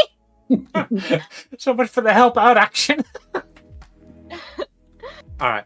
Azug, you walk in and you see 3 people standing in your store. These are the people who were standing on the ocean with you earlier. You recognize each of them. You also see a shelf on the floor and a lot of your good display equipment down there. I look at them and I see what's my house character called? Ball gown. Nicolette. Ball gown. I see Nicolette pointing to Liz, and I just. And I imagine Liz pointing to Nicolette. And she points with one hand at Lizzie, and in the other hand she already has the purse. She's like, don't worry, I pay for it. I at least saw the sign. Anyway, as I hand you the kebab. Anyway, we're here to regroup, give out our intel. And I immediately roll backwards. I push off you, roll backwards, and start picking up the items and putting them back on the shelf. The shelf has fallen off, so the shelf itself is broken. Probably a dodgy bracket. It's a shame there's no good blacksmiths in the town that can fix it. But you can start picking up the items and making them neater. Ballgown, you go ahead. Debrief. Of course, boss. The audacity of this woman. We went through town and we got a little bit of intel. So apparently the demon lord was summoned in your town, and the hero we were supposed to find was the one defeating him, and now at the moment he's out on a journey not to find Excalibur, but to find a chicken. He wants to make pasta, and if his pasta tastes anything like his Percival dogs, I will strangle him with them. This is a crime against my taste buds. Quick question. It's going to be ready in about Quick question. 5 minutes. About 5 minutes. That's convenient. We're 10 minutes away from a break. A question. Go ahead. We'll go first. As you mentioned Percival. Lord Percival. The one who came and killed your friend is Prince Pont. Lord Percival, you would know as someone who lives here, is an otherworlder who got summoned about 2 years ago to kill the Demon King. And after he did so, he kind of just set himself up in the manor. Also, don't forget you have a handful of kebab. Yeah, right. Okay, but as you say Percival dogs, I look at you kebabs. puzzlingly. Oh. Yeah, I look at you puzzlingly. Wondering what the hell you're talking about. It's food he invented, says Nicolette, air quotation marks. Are you air quoting the inventing or air quoting the food? Both. That's the food he claimed to invent. It is god awful. Yeah, I've got to be right back. Sorry. Okay. Go make some gravy up. Well, we are 10 minutes away from break anyway, so we could call it here as a bolt of lightning strikes the roof of the forge. And through the roof, unceremoniously, falls another player character. Knocks over even more shelves. You should really make sturdier shelves. Alright. Okay, BRB, guys. We will see you all when we return. Love you all. Bye.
And then I said, "That's not doing it. That's my wife." Yeah. We know we know you're not getting any. It's okay. Yeah, that's what happens when your wife is asexual. And you're asexual. And all of your friends are asexual. Help, I've surrounded myself with the most sexual asexuals anyone has ever met. I take it as a compliment. So, Son, you're asexual? I'm a romantic. yeah, Sunny's a romantic. He's the other flavor of ace. We love Sunny for that. Me. So we have from the bottom up, we have asexual, aromantic, asexual, Eden is somewhere there sometimes. Eden is just tired. Yeah. Then you have asexual, aromantic, and then we have blue. Are you also part of the ace club? No. Okay, but you're part of the I'm tired club with Eden. Don't Yes. worry, that is almost ace. I'm EP-sexual, he says. Yeah. I'm EPC. That is perfect. Okay, so we're in Blacksmith in Azuk's store. Yes. One shelf fell down. Someone fell through the roof. Now the other shelf just got knocked down. We all have like our hands full with like equipment we wanted to pick up and just stare at the person on the ground. Person Do on we the want ground. to roll Do we want to roll if any one of us was actually holding a weapon we can point, or do we just like point helmets and like breastplates at them? I would don't have know. been I always have my hammer on me, so Yeah, and you are holding your loud, hammer. with a loud crash, I would have come running out with my hammer, expecting a fight, but realizing it was you guys. Yeah, we were just like picking up your stuff because we felt sorry that it fell down. So there's a chance that we hold something pointy, but there's also a chance that Maya opens their eyes and looks into a helmet that is like pointed, threatening at them. Alright. Everybody who wants to participate in this gag, roll a d6. On a 1 or a 2, you're holding a weapon. On a 3 or a 4, you're holding a piece of armor. On a 5 or a 6, you're just holding like a shield or a horseshoe or something completely useless. Damn it. To get on this gag. You're laying on the floor. You cannot hold anything, but But when I Okay. get up, I can crackle. No, when I get up, I just crackle electricity. Yeah, That's my good rolls. Azug's holding a nail, a single nail. Lizzie's managed to grab a sword. Nicolette is standing there holding a breastplate in front of herself. And Blue, you look around. You see various people pointing various things that are not weapons at you. And an incredibly peppy, hyperactive redhead on rollerblade pointing a sword in your direction. So you scramble around for what you can find, and you also find a breastplate. Would you like to introduce your character? Before we do that quickly, can I ask, where did Lizzie get that sword from? Is it one of mine from on the floor? Is it? Yeah. Yeah, it's one that was like up on a Hi. shelf. It's not like the sword. It was just like a display shelf, basically. Like, here are some surplus weapons. You know, these swords are 2 silvers. These breastplates are 250 coppers. That sort of thing. That sort of display was knocked over. Okay, as I see them using my display items, I shout at them saying, "You use it, you buy it." Okay, Nicolette immediately drops hers over that statement. He's like, It falls to the floor and clatters. There's a very slight dent in it now. he's like, I just let out a loud groan from that. Like, I already have to pay half of this stag anyway. I'm not paying for more of this. And she's just shoveling behind Aju, just like looking around.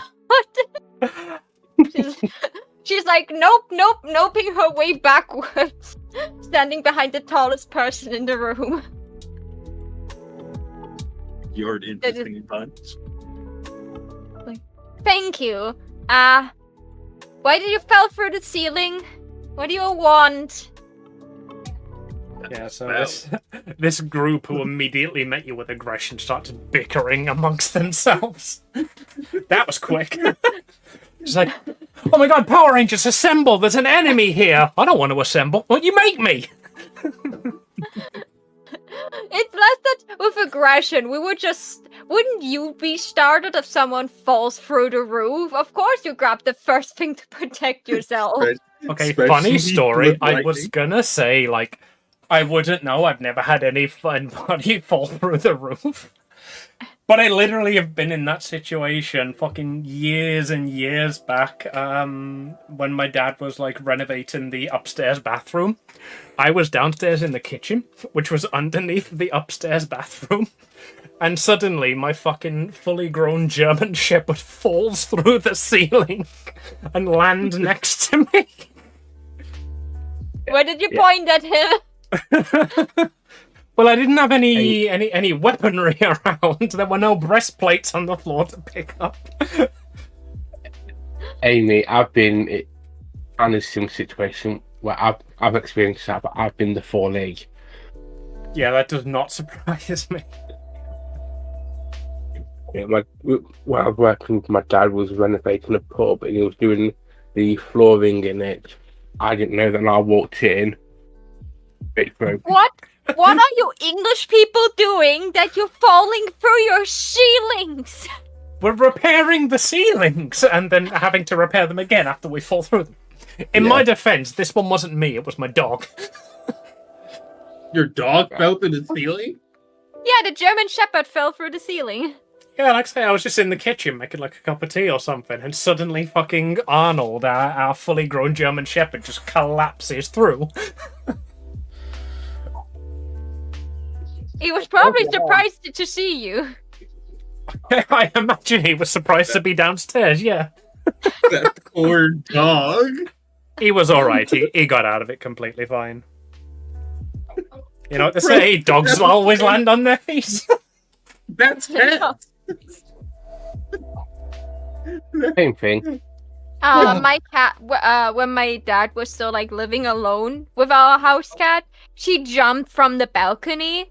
I don't know, I think 3rd or 4th story or something like this. He was looking for her, couldn't find her anywhere, and then on the way back home, he just heard her nyawing, and she was just sitting in the bush, completely fine. She was just like, Father, I want to go back home, but I don't know where home is. Human, Father, could you please take me home? Human, I have regrets. Yeah. Okay, back to Maya. So, explain, who do we see there? What do we see there? Why are we so scared? Yes, Maya, introduce yourself as you fall through the ceiling. What do the people see? As Maya is riding lightning into this building, they see a mechanical person with a very large crest on their head. And with red and white, wearing a robe. Y'all could have picked any better weapons besides a helmet and chestplate. I'm sorry, we were not prepared that someone would fall through the ceiling and points to the ceiling. In her Yeah, defense, look it at was the a very mess. intimidating chestplate. Yeah. Look at the mess you made that puts the sword in his hands. You should help clean that up. Yeah, that's right. You made this mess.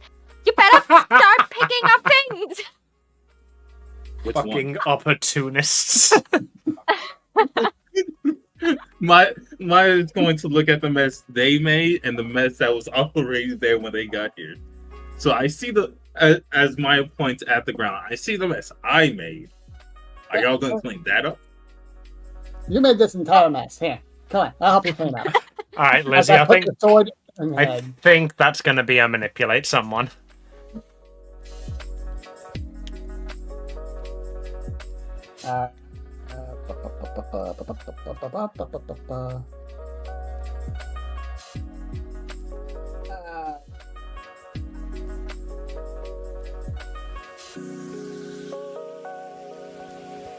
Oh, let's go. Uh, Well, apparently Lizzie was very convincing in her statement that this was Maya's doing. yeah, so that is a success. For a normal hunter, so you believe her. You believe that this all was your mess. If you help clean it up, you get to mark experience and get +1 forward. You know what? You make a very good point. With me riding down lightning, I could see how the shockwave could have knocked all the stuff down. I would clean up my mess. All right. Make sure you mark experience, and I'll give you +1 forward. I think the implication is that the +1 forward goes on the task that you're doing, but given that it's a relatively menial, easy task, I will allow you to hold that +1 forward for your next roll. What does the +1 forward do? When The you next- roll, it gives you a +1 on it. Yeah. Yes, your but next roll then- gets +1. Yeah, for your next roll, you can just like add a +1 to it. Okay. So Nicolette just like watches you a little bit cleaning up before she like shuffles out of her like secure place, because now she knows if she's not helping picking up, the person the person where she was hiding behind will be the biggest danger to her. So she starts helping picking up things. Oh, thank you. Like, So, no problem. I already have to pay for half of this. I'm not paying for the other half. alright, so And Maya, Lizzie, and Nikolai are all cleaning up.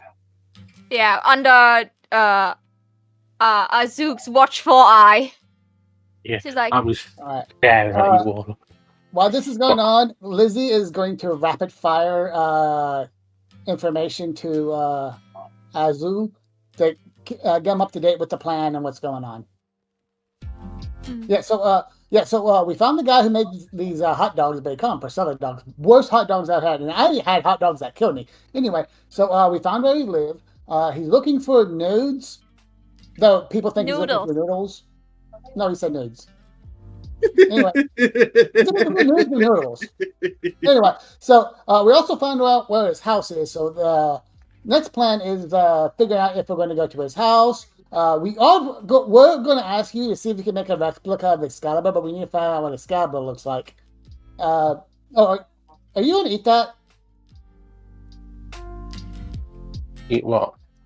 Is that because the you've already Bob's eaten it, or and- because she's spoken so quickly that you forgot you're holding a kebab? yeah, Lizzie was handing you a kebab when you came over to shout at us for making a Oh, mess. I didn't hear that bit. So the entire time you were menacingly holding a kebab. But unfortunately, in my anger, I've crushed it. You know, gripped it so hard that it's pushed and just splattered everywhere. Yeah, you're going to eat And what that? remains of it So what am I going to do? No, I'm not going to eat. You've compacted it. Congratulations, you just invented meatballs. I would not. I would advise you to stop eating that, Miss Lizzie. For your health, you know, you have a duty to fulfill, and you don't want to die a second time to unethical food consumption. I survived on coffee and donuts for 3 weeks straight. I'll be fine. As I take what's left of the good ball. Waste not, what not. Pop in their mouths as I make a disgusted face. Make a disgusted face. Nah, want not. Immediately go back to helping pick up the. Yeah, she's like, item. what is it? What is a donut? Is it like a different type of nuts? Oh, we gotta feed you a donut. Hey Gundam, you got donuts in your universe? What is a Gundam? my looks around. You talking to me?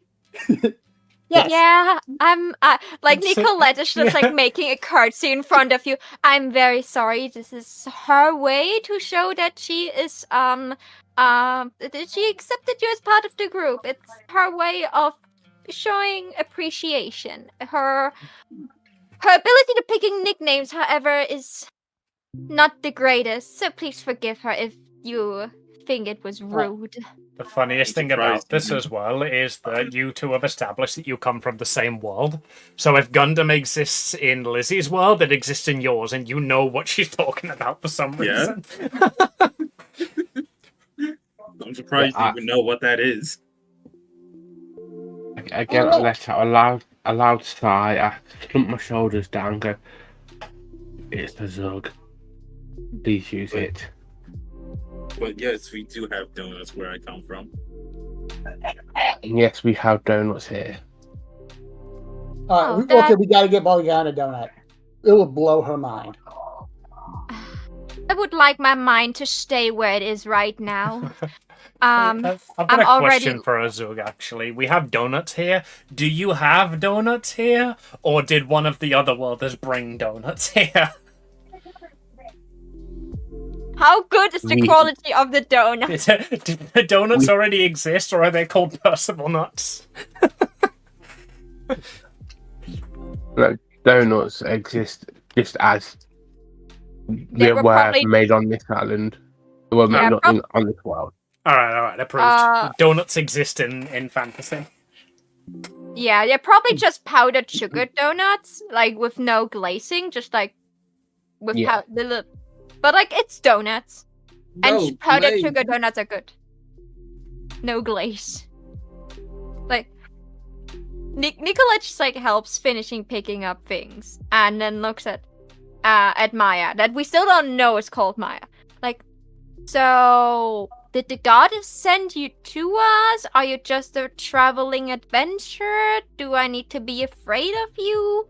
Who do I have the honor meeting? Do I need to be afraid of you? She asks to the person helping her reassemble a shelf. Yeah. Maya's going to spawn. If I wanted to be afraid of me, I wouldn't be helping pick up this stuff. Yeah, I figured as much, but I wanted to, with your impressive way of entering this building, I wanted to make sure, like, maybe you wanted to be frightful, so I didn't want to, you know, If I could, I would have used the front door. I appreciate it and hope that will happen in the future from now on. I'm not paying for everyone that is breaking things from now on. Even though I have the feeling I will be. So, you are... I am Maya Sandaresh. I was sent from my world by... Did I get the goddess name? Oh no, she didn't introduce herself. She didn't introduce herself, but she would have done. Her name is Afrite. I was sent by the goddess named Afrite to aid of rescuing her little sister. Ah. So how'd you die? Mine is going to clench. Like Nicolette is just like taking her fan that is closed and slaps Lizzie on the back of her head. You know, people that. Mine is going to clutch. Clutch your face. I fucking die by getting thrown off a building. Man, that's so embarrassing. I can't imagine a more embarrassing death than being thrown out of a building, huh? Damn. Everyone stares at Lizzie. Yeah, it's like Lizzie goes, damn. I mean, I died by eating a. What was the name of the hot dog vendor? I don't remember. It was like Big Pete or something. Okay, I had some Big Pete's hot dogs. Don't do that. The fact you should know Big Pete because it was like in the news about like, you know, food poisoning and stuff. Oh my god, this is the realization you come from the same word. Wait. That was you? Was it? Depends. You're the one who died from food poisoning by insert name of the Big Pete. You would know, like that would have happened probably about a year ago for you. It was a big thing covered by like national news and media. It was all over your form of TikTok. Yeah, I don't have it. The guy was like shut down, but then appealed basically for slander, and won the appeal, and now has an absolutely massive hot dog chain. Hot dogs to die for. Exactly. Yeah, he's got one of those fucking all-you-can-eat challenges, but it's literally just like, hey, if you can eat at my restaurant and survive, you win like 5,000 currency. It's a surprisingly good marketing tactic, but because everybody signs a waiver that says if they die, they don't hold him responsible, he has like got millions of people across the world to take this challenge. Most of them don't die. They just go to the hospital for food poisoning. Yeah, and it voids the warranty because they left the store before they could confirm. Exactly. Yeah. Yeah, if you can walk out on your own 2 feet, you get the money. No one has been able to do it.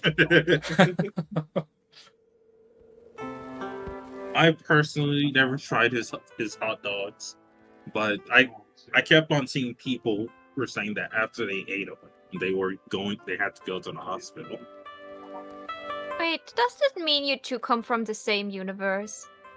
What is with your universe and absolute like awful food standards?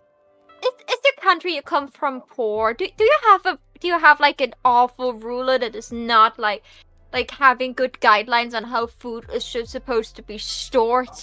They just go, what are guidelines? Guideline. We have Euro Corp. Does that count? I mean, the place I worked at had at least somewhat food regulations and evil court. Where did you work? Evil court. Okay, suddenly I'm in your face with the reporter. All right, you're from Evil Corp. All right, so I was actually before I did, I was investigating a tip. So I went, okay, did you know, cool guy, right? Well, he was robbing an Evil Corp bank owned incinerator. You have any idea? Any comments? Knowledge? Any insider trading on that?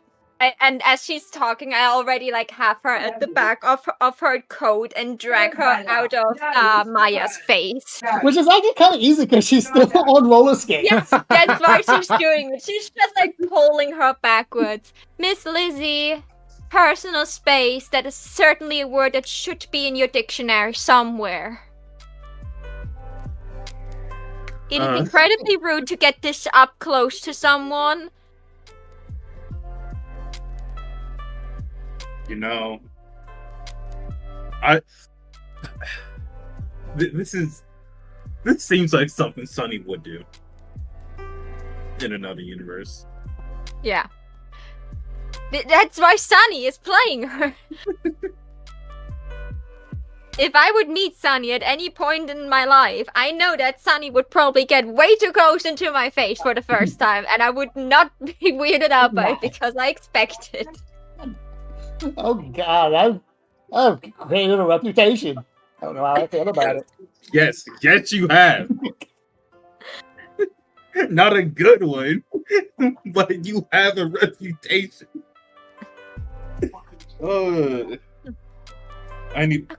Me and Sully need to fight at some point. That's always buckshot. All right. So, did your character react to any of my questions at all, or is it just going to be exaggerated? Maya is going to respond. I have not personally interacted with. Who did you say? Cool guy. Cool guy. Yeah. Cool guy was the villain. Yeah, who was working for Evil Cope. Ice Guy, yeah. Ice Guy died that day. Like, Fire Guy just absolutely fucking cooked him. Fire Guy then just, like, essentially took the fame from that about saving the bank and used it to, like, catapult him further up, like, the hero ladder.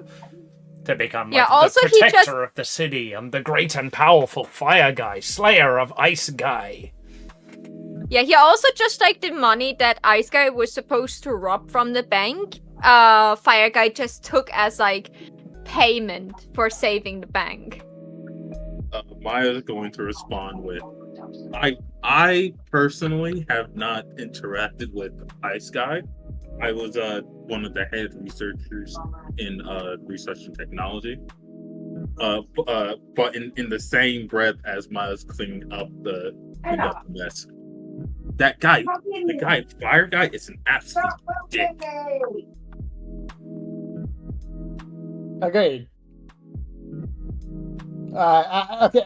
Basically, Liz is going to go pout in the corner because she got taken away from her scoop. Yeah. She was still listening to it.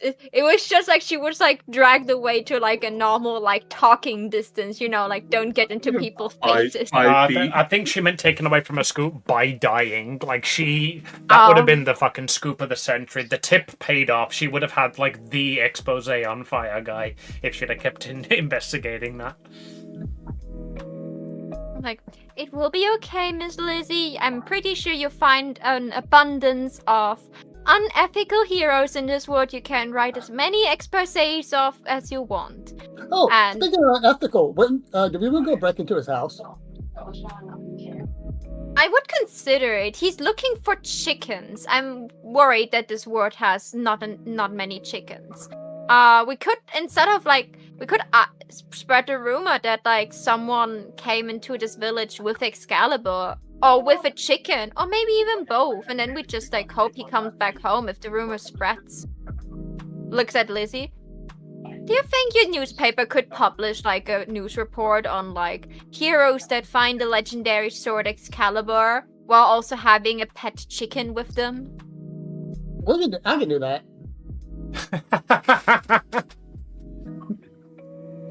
Like, yeah, and then we just, I don't know, like, I think it would be wrong to break into his house, but, like, she's opening her fan, wait a sec, and she's opening her fan, and she has, like, this really, really smug grin on her face.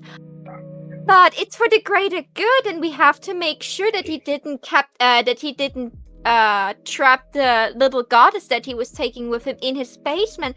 So I'm sure people would forgive us if we check out his house. You know? We're just waiting. We just invite ourselves in prematurely.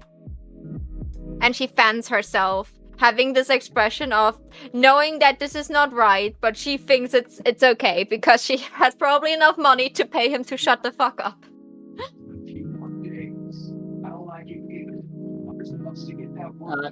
Your logic is pretty sound.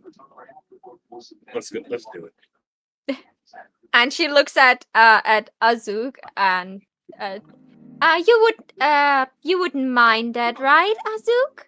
Like as she puts the last thing into the shelf from the floor. It's for the greater good after all. And this guy seemed to be not contributing to that nice little village you're living in here. Did you know he lives rent free? I think that is something that no hero should do. Even I paid for the inn. Is he a noble? Well, he made he is- himself the mayor. Yeah, he's like a self-made Yeah. noble. He came along 2 years ago, slayed the Demon King, and then was just like, well, this is my time now, I guess. You're welcome. Yeah. That's all I need. That's all the information I need to join in. Good. I'm sure as a blacksmith you also know how to lockpick, right? We wouldn't want to. Maybe. I can make lockpicking tools. If I can use them, that's another question. I left mine. Yeah, I left mine back in my apartment. I mean, yeah. Anyway, yeah, I could use some. That's fine. I can make you the tools. You can use them. So later tonight. We will all meet at his nice little oh god, I forgot the name for like a big house. Manor. Manor. Manor. Like, Yeah, we'll it's meet not at his quite manor. mansion big. It's like it's a step down from a mansion. It's still got like 2 or 3 floors, maybe 10 to 15 rooms. Given that it's just him and the goddess, as far as you're aware, living there, it's still way too many rooms. But it's not quite mansion level. Yeah, that's why I said manor. Yeah. This could just be me being poor, but any house that has 2 or 3 floors is considered a mansion to me. Hey, big guy. Living in an apartment with 3 rooms plus bath and kitchen. Trust me, everything that has more than that is a manor to me. Right. I'm just not going to point big out that I live on the 2nd floor. Hey, big guy. Do you guys have a town hall? Preferably one that keeps records of buildings. You'd want to visit the elder's house for that. Okay. Yeah, so that'd be like the old mayor, the guy that Percival usurped. You would know that like he essentially, while he is no longer the mayor of the town because Lord Percival like took that mantle, he is still very invested in the town and essentially does all the running of it. Percival just gets all the pay for it. So he's still the mayor. Yeah, he But still without does the the job of the mayor. title, He just the doesn't get privileges. paid. Yeah. Oh, that could be someone that is maybe against him. So mayor house, lockpicks. Okay.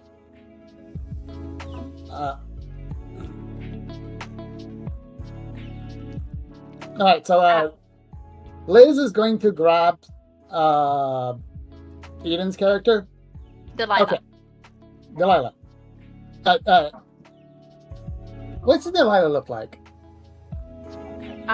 If you scroll up in the chat a little bit in a Foundry, you see a picture of her. She's like short brown hair, farm girl attire, big straw hat. Straw hat. There it Come on, let's. It looks approximately like that. Yeah, I got you. All I right. like that All right, straw hat. Me and you. We're going to go check out the mayor.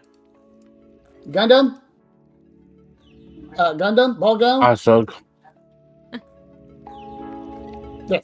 Gundam ball gown. Why don't you go scout Your out the big mansion? guy Gundam is blue. Yeah. Big guy. Yeah, that's why I just said. That's why I said Azog. Too. Yeah. Big guy. Why don't if you can have any tools that we might need? We'll put you in charge of. Okay, big buddy. No problem. Thank you. Thanks, Azog. Trust I'm me, saying that I every tried. time. Oh, yeah, like- So does Yeah, like- Maho. This is beautiful. I love this relationship. She's like, could you please address us with our names, you know? The ones we had before we met you? At that point, Liz has grabbed Eden's Delilah. character and is out, Delilah and out the door. You didn't tell what Gundam and a ball gun were supposed to do. Scout out the mansion. It's like, I guess I could take Come my... back. Actually, comes back in. Actually, Actually, you're good with talking with the noble types. You actually should go talk to the mayor, and me and Straw Hat will go scout out the mansion. All right. Let's do that then. Liz comes in, leans, gives you a big hug, pats her head a bit. You can do this, and immediately runs out with Delilah. I adjust my dress a little bit. Is everyone in your world this Nuts. body pos? It points in the direction of Lizzie, and this happy to join Personals. arms and other body parts. Affectionate. Yeah, affectionate. Is it normal in your world? Mostly yes, but with them, Jesus. They might have scruples. Let's go find the mayor's house. Alright. And of course, I will let Azuk tell us where exactly the mayor house would be. You know, I'm not going and leave without not knowing where it is. It's east, that way. That way. Okay. How does the mayor look like? Yes, Azul. Oh. What does the mayor look like? Okay. Long beard, in a business suit. He he's wear like a brown overall all the time.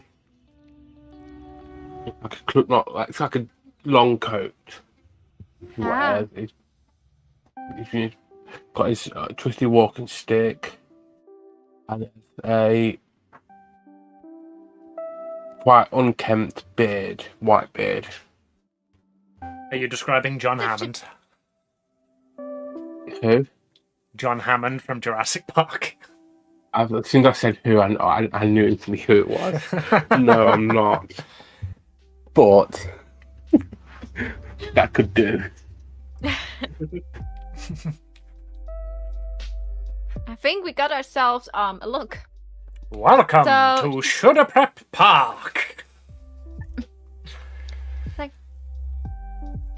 Okay, Maya, then we shall depart as well. We will leave Azuk to his work. We probably gather together at night again. If anything happens, just tell the innkeeper and leave a note there for me. I will go back there. I need to see midnight after all. Sounds perfect. Speaking of leaving Azug to his work, we are gonna do that scene first because scene transitions are expensive, y'all. So, Azug, you have been assigned the task of creating lockpicks and infiltration tools. Yeah. How do you go about that? Have you made these before, or are Yeah. you... 100 million times. It's a blacksmith. I'm hoping he made tools like this before. Yeah. If people need to get locked out of the house, I can make tools for them to get in.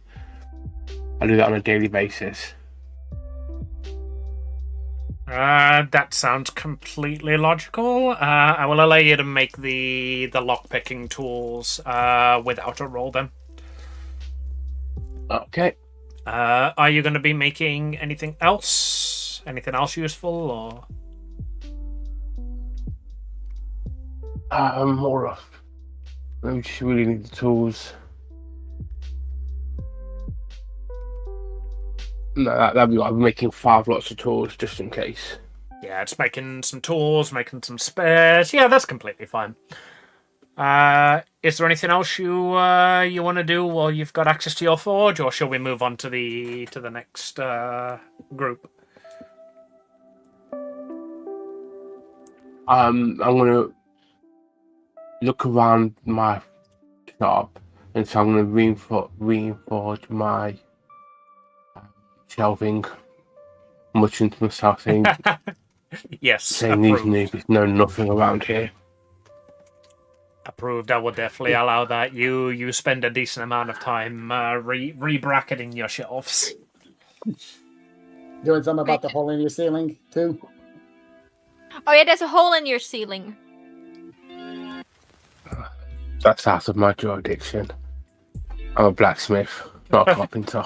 Like, God damn it, I'm tall, but I'm not that tall.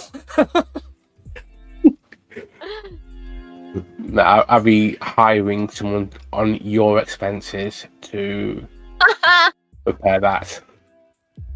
Of course you do. I imagine being a blacksmith, you are like you'll probably have the local carpenter on your equivalent of speed dial, so I'll allow that to be arranged.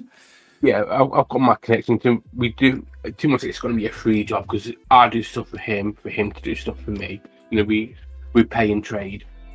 Yeah, nice. I approve. Okay. Next, we shall move on to interviewing the old mayor. Okay. So we strolled to the house, and Nicolette is politely knocking at the door. Just a minute. You hear like clattering, like very, very typical, like clattering and things dropping and falling around. And then exactly a minute later, exactly as promised, the door opens and you find a disheveled-looking old man, very slightly out of breath, with a walking cane, a trench coat, and some overalls. Can I help I found you? a perfect picture for him, by the way. I've got to put it up. Let me just.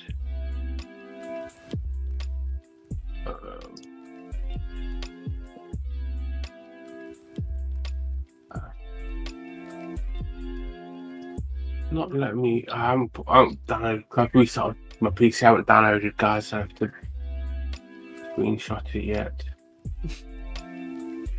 Just continue. I'll get up in a moment. Yep. It's like, Nicolette smiles at can I him. help you at all? Good day, sir.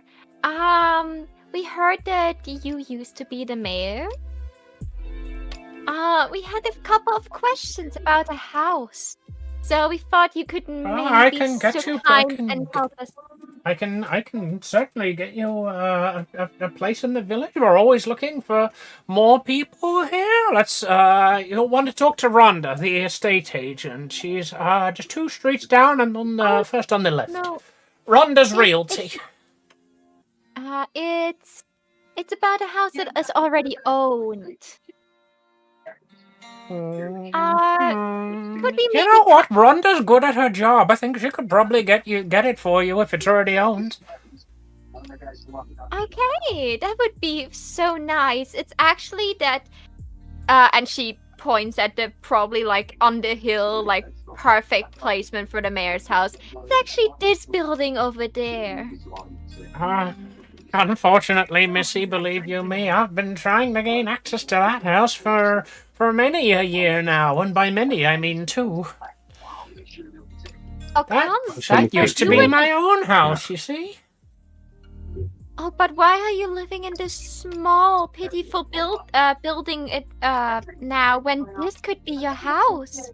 Oh, well, the new mayor took over my house. I came back here to maintain the archive. This is Oh, and like she's like wiping away like a fake tear. How saddening this is. But I heard from the townspeople that you are doing all the work as a mayor, but you cannot even go into your own house? Oh, no. It's a I can go tragedy. into my own house. And he, gestures in. Will you join me? Of course. Thank you for your hospitality.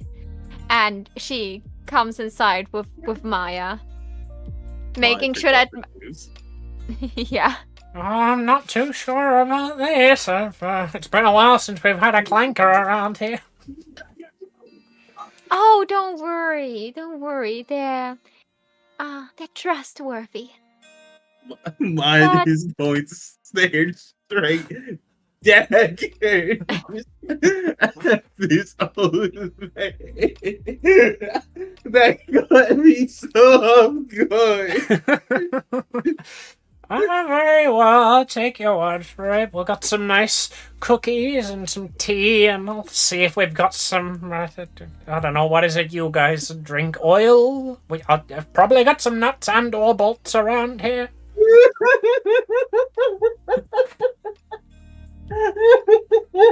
You're having fun with this, aren't you? So much fun.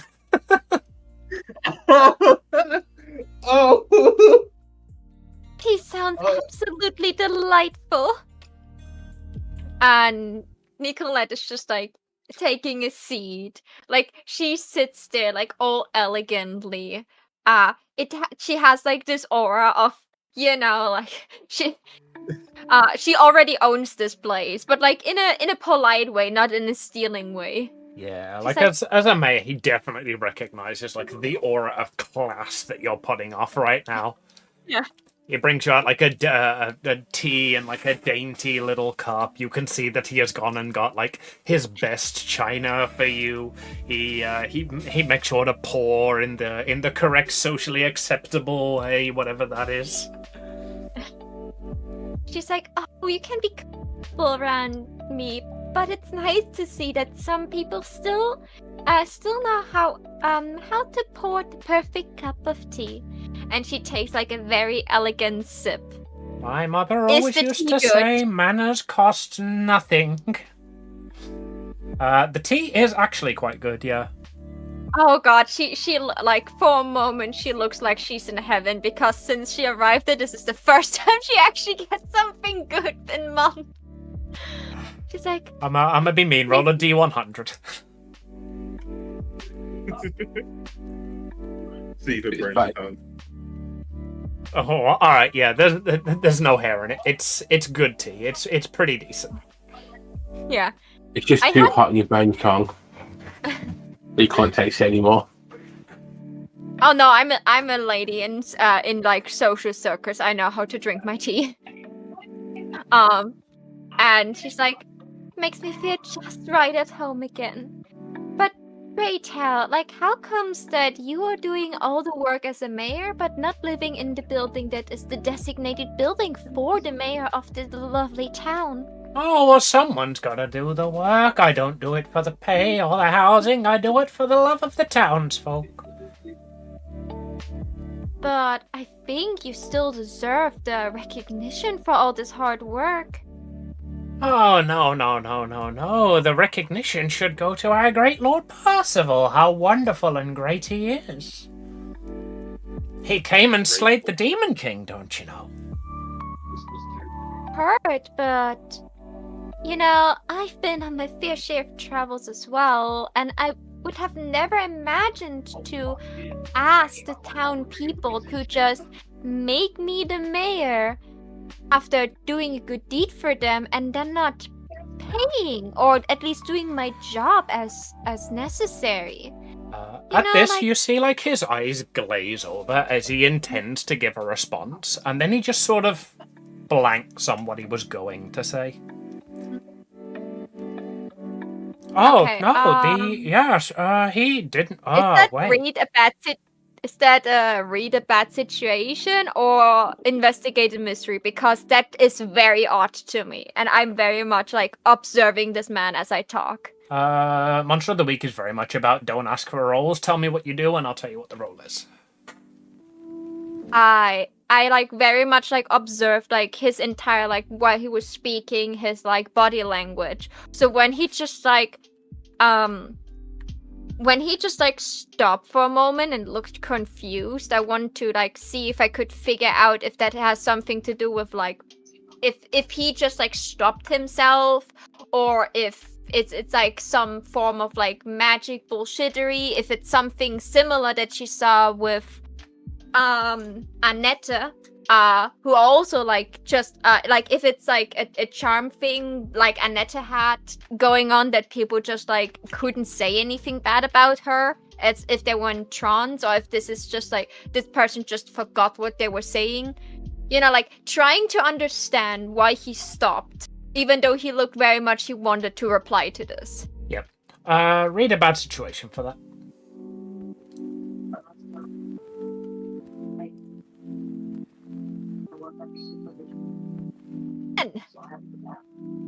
That is hold 3. You get to ask 3 of those questions.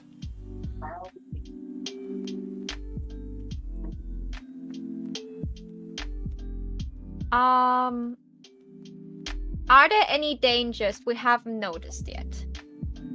What is the best way to protect the victims? What would be this man and the people from this town? And based on the answers, I will pick a third one. Alright. Are there any dangers we haven't noticed yet? This guy is clearly under some sort of spell that seems to be changing his perception. You notice, and you've noticed this around town as well, people will go to give you an answer, and then they will change their answer. Like, it's happened a few times at, like, the hot dog stand. Yeah. It's happened at... in the inn. Yeah, in the inn.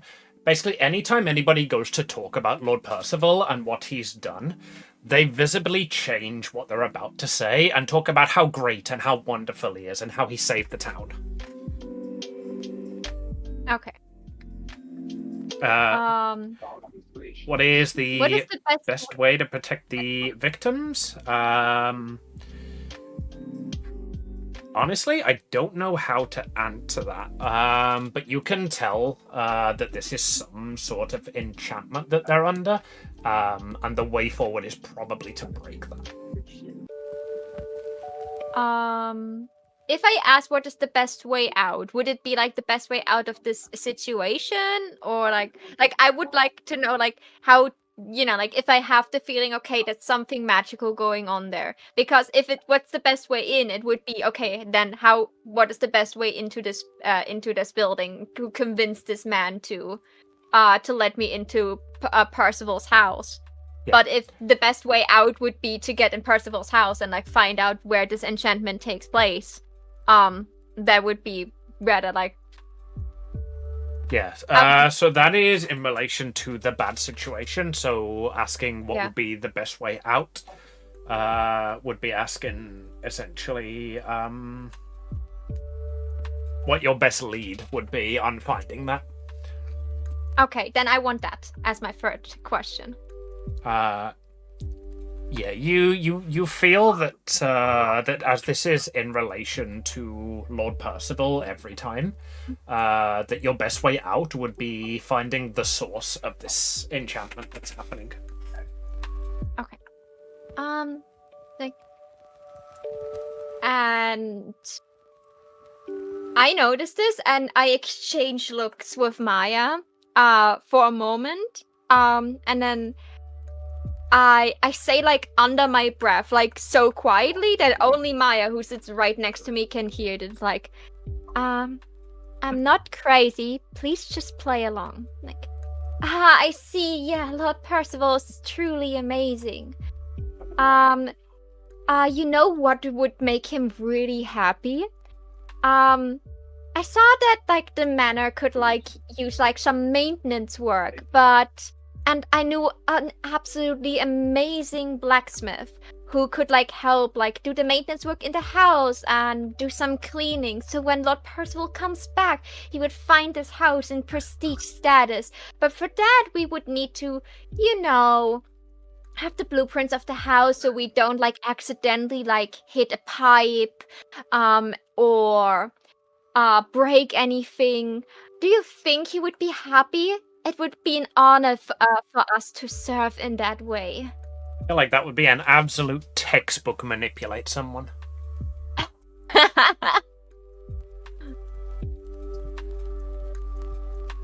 And I would like to use a luck point for that. That means I make it a 12. Okay. With a 12, they do it for the reason you gave them. If you ask too much, they'll tell you the minimum it would take for them to do it.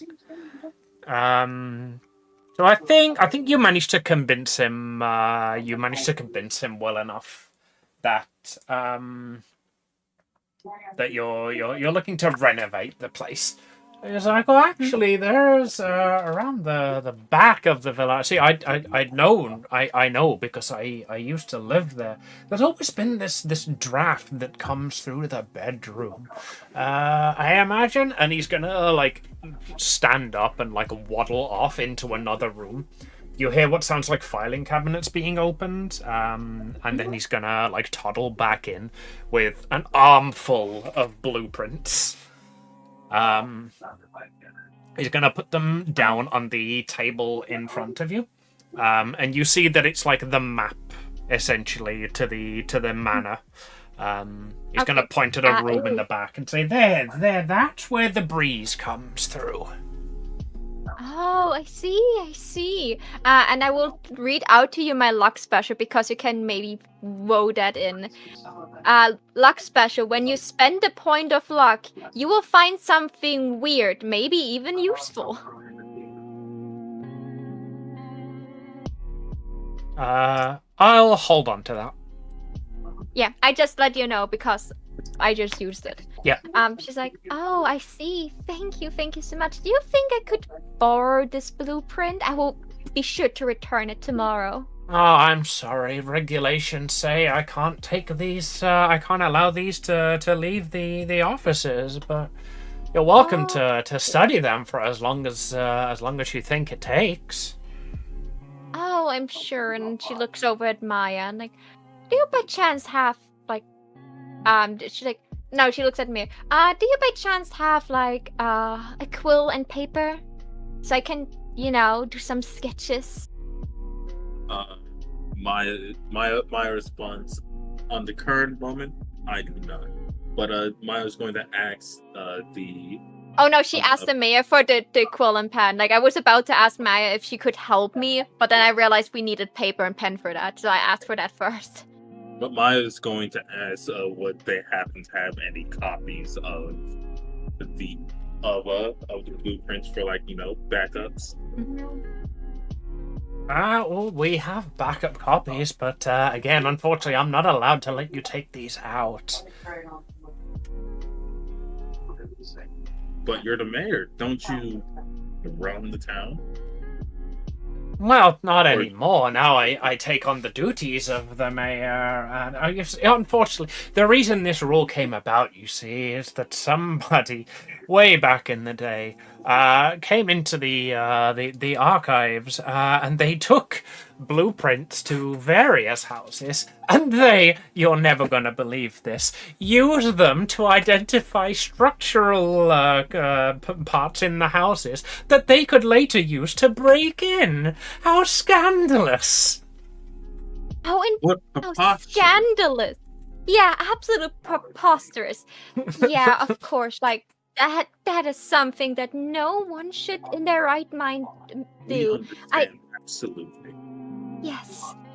If you just could give us like some paper and a quill so we can at least take notes. It would be bad if we would miss like the breeze that is coming through the bedroom window. What if we forget when we arrive? Of course. I'll allow you to make some small notes, but you mustn't copy the map. And he hands you a piece of paper and a quill. I notice your tea is becoming drained. Can I offer you a top up? I'll go and put another kettle on. That would be delightful, thank you. You are also talking about some cookies. If it wouldn't be too much work, I would love to try them.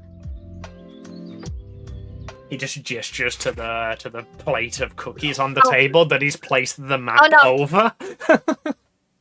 She's like, oh, thank you. I was wondering where they went. And she lets him go into the kitchen. I did notice that he actually brought the cookies, and I only heard like the fine china. Who offers somebody a cup of tea without cookies? You monsters! Yeah, so she, like, at the moment he leaves, she's leaning over to Maya. Like, you're covering the right side, I'm covering the left side. And starts to sketch up this map. Yeah, my assets understood. Alright. I would like both of you independently to make an act under pressure roll to see how good your half of the map is.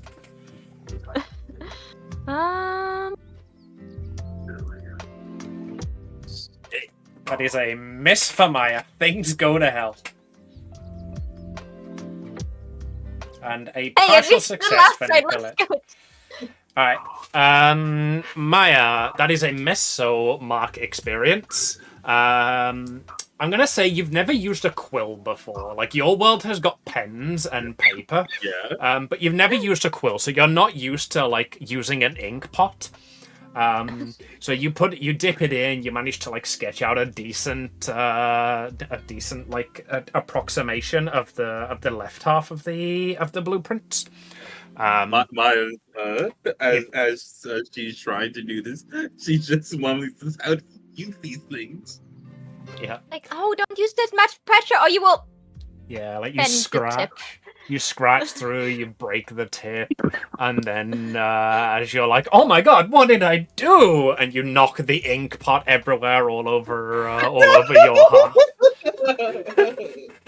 No, Maya's going to slightly ground like all my work. It's like, don't worry, that can be cleaned up again. Nicolette, with a partial success, you get a worse outcome, a hard choice, or a price to pay.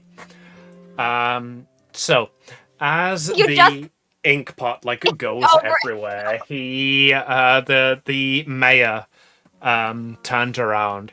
Like, oh, I'm sorry, I don't recall. Did you take sugar? And, oh no, there's ink everywhere. Oh, that's terrible.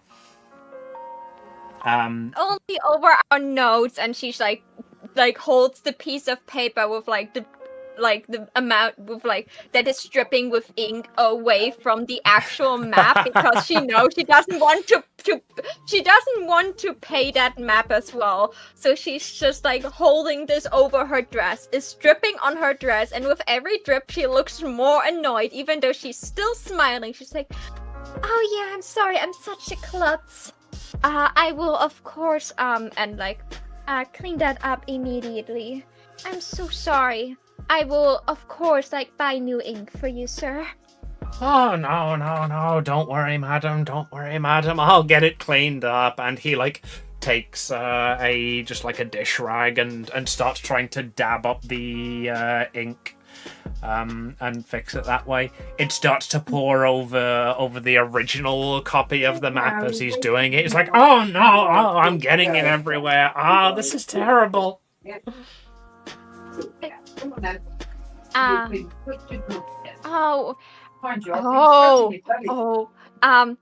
I put the sheet of paper that is now drenched in ink into Maya's hand, and I look at the mayor and I take my handkerchief and help dabbing up a little bit, and oh no, I think that poor map is ruined. Thank God you had copies of it.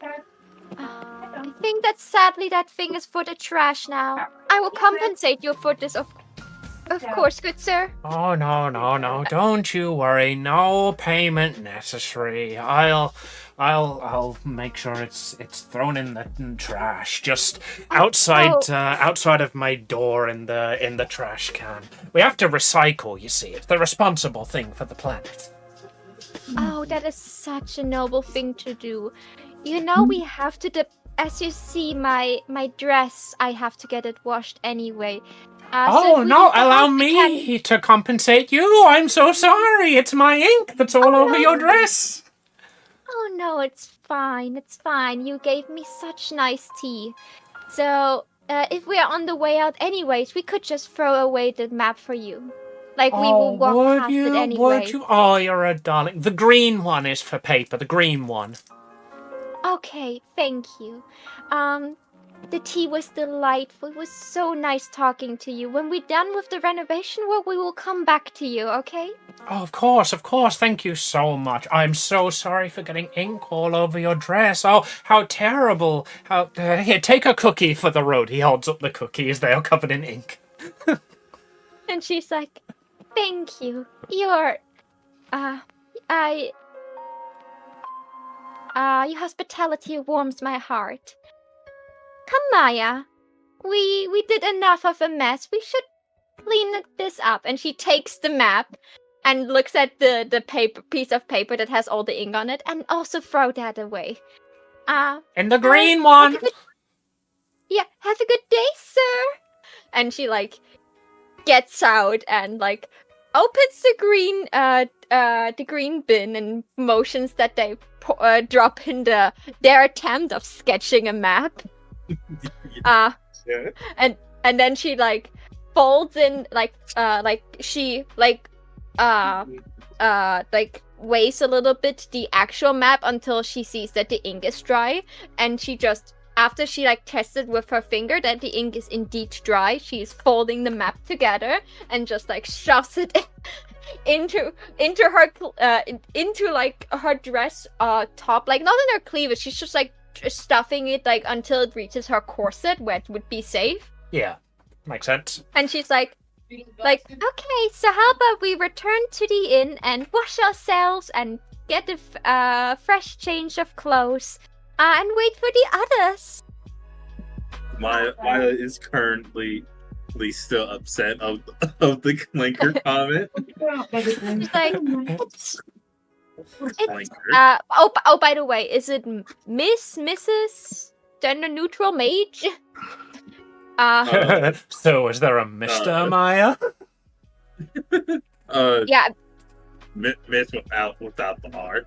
I don't know. I always say miss the same way as people say Mrs. Oh yeah, it's just that Nicolette is addressing people as lady or miss or Mrs, or Mister. So she's politely addressing those people. So I didn't know what gender I should give to you. I learned recently that for Miss and Mrs the gender neutral term is mage. So I was just okay, so what do I use? Miss, Mrs, mage? Yeah, Mage I Maya? I imagine did not know. being a princess in what is essentially a manhwa, you would definitely be used to asking for people's pronouns. No, usually people introduces themselves as lord or lady. So, but yeah, she's and I would make presumptions on their appearance. Even if I'm wrong, I would of course correct myself. So if I look at Maya, I will go for Mrs. Especially with the name as well. Is what I'm getting. Call me Miss Maya. Okay. She's Miss Maya, don't worry about that comment. I don't even know what they meant with a clanker, but even though it may have hurt your feelings, this exchange was rather informative, don't you think? And she looks at that. She says as she stuffs in the map, and she has this slightly sinister smile on her lips. This was rather informative, don't you think? Shuffles her cleavage as she gestures to the Yeah. map. Yeah, and she's just As sparks of electricity comes off of Maya. Yes, very informative. Yeah, I also noticed that some mind manipulation must be going on with them. So we. Okay, so I also noticed that. Yeah, I have the feeling that there must be some. To keep this up for so long, there should probably be something an enchantment ritual or some a place where this magic is coming from. So if we find an odd looking place in the house, how about we trash it together? She says with a bright smile. Maya also gives a very big grin. Yes, we will. What's a Okay, little bit of and property now damage between friends, eh? She's and now off we go. We cut over don't to want Azog ink. staring at his ceiling Shit. I've got a quick question, Amy. Yeah, shoot. Most people in this town are under the spell, correct? Or what we assume to be the spell. You would this imagine village. so, yeah. Like, you probably would have noticed it as well yourself, but it's been 2 years now. You're just used to it. Everybody is absolutely glazing up Lord Percival, no matter what their opinions of him were before he took over. Because you Fair have enough. because you have such a twisted relationship to heroes, the spell didn't work on you. Or it's because I'm a Oh yeah, you're isekai other person. I'm immune to it. you're Yeah. otherworldly as well. So Yeah, even like, though you were born so- into this world, you were originally from somewhere else. So that could also could also explain why it wouldn't work on you or any of us Yeah. if that thing is still active. Yeah, I think you would remember, like, before, that you were doing the same glazing up of Lord Percival. But like once you've like come back to the world like as a reincarnation, if you ever have any negative thoughts about him, they're no longer covered up. Like it feels to you like your opinion of him has changed, even though that's exactly the opposite of what's actually happened. Your opinion of him is just like reset to what it actually is. Okay. So to the spy team. Yes, spy team. Eden is on BRB. Apparently she feels dizzy, so spy team will be Lizzie and quite Spy appropriately an NPC who is standing around doing nothing, offering small bits of help like, hey, listen. Hey, that's all. Alright, so Straw Hat, here's the deal. Alright, if anyone asks, we're doing a article on neo-cultural architect. Gotcha? Oh, Christ, Okay. I can see why Eden struggles so much to talk now. You know yeah, that if you play some Yeah, as you say, we're doing an article on neo-cultural architecture. She says, the tutorial can be viewed by pressing the A key at any time. Yeah, exactly. Keep it up. If anyone comes by, do that. Up can be used to jump. If you press up at the very top of your jump, you can glide. Alright. So basically, so what Liz is going to be doing is she's going to be basically scouting out the house. What looks like what places look accessible, what places have blind spots. Is there any active security going on? There's quite a If, bit of active security. In fact, there are more people like standing around the house than you've probably seen out on the streets. Alright. Alright. Is there any like access points that look covered or easy to get to? There's the front door. There's the gate that leads into like the courtyard of the place. The whole manor is surrounded by a wall, probably like 10, 12 foot tall. Other than that, there is the front gates. There is a side gate which has got a security guy standing by it. Seems to be pretty securely locked. Because of the wall, you can't really see very far into the place to like determine if there are any vents or open windows or access points. Alright. So please count how many security people are there. That could be important. Alright, I would like to go to like around the back, like to a corner. What I'm going to do is I'm going to get the dog. I'm going to take off my roller skates. I'm going to get the dog. I'm going to get my get the umbrella, and I'm going to use his bounciness to launch myself up into the air and glide around for a bit. You did do the gliding. Yeah. Damn it, using my own spiral references against me. Alright, so when you're in the air, you press the X button again at the very top of your jump, and you're able to glide around a little bit. Yeah. I'm gonna like meander around, like not trying to make it obvious. I'm looking directly at the mansion to get a bird's eye view. Yep. Don't you have a you- bird for that specifically? Yes, I do. Yep. Given that you are like within the confines of the wall now, I'm gonna make this an act under pressure to see if you get spotted.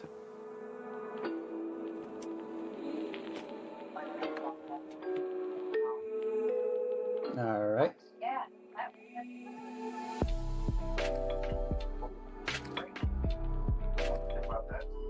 Oh, I have such a good idea.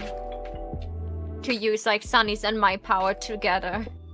Okay, that's an 8. The keeper is going to give you a worse outcome, hard choice, or a price to pay. Alright. So as you're walking around, you don't get spotted by any of the guards. You manage to see that there is one at the side gate, there are 2 at the front gates, and there is like 1 at each door, essentially, to each entry to the house. There are like 3 doors, including the main like set of double doors on the way in. There is like a back door, and there is like what seems to be like a servant's hatch, like a servant's entrance. All right. But as you're going around and scouting, you can't see any holes in the security. You can't see any points that you could get into that wouldn't be covered. What about the roof?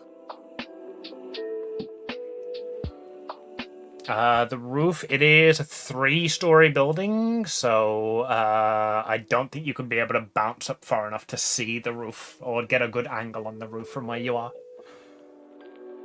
But there's like no balconies, no nothing like on the 2nd story, or There are balconies, like 2nd-story points there. That the windows seem to be closed. But you think, like, possibly around the back of the house, like far away from any of the other doors and unguarded, there does seem to be a balcony that you might be able to use if you could get up to it. It is on the 3rd floor, like basically just below the roof itself. But that might be a good access point for you if you could get to that. the duckies. People. And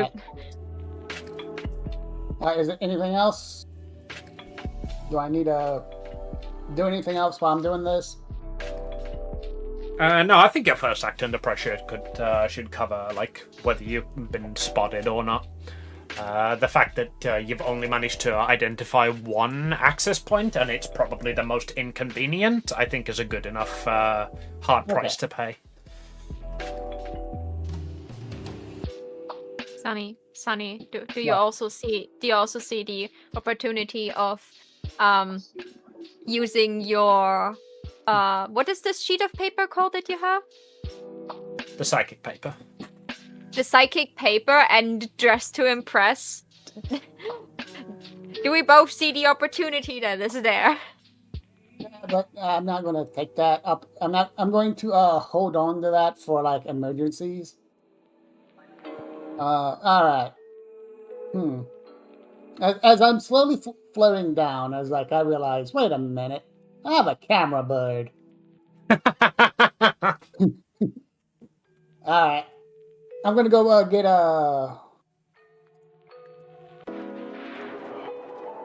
some footage on the house? Yes.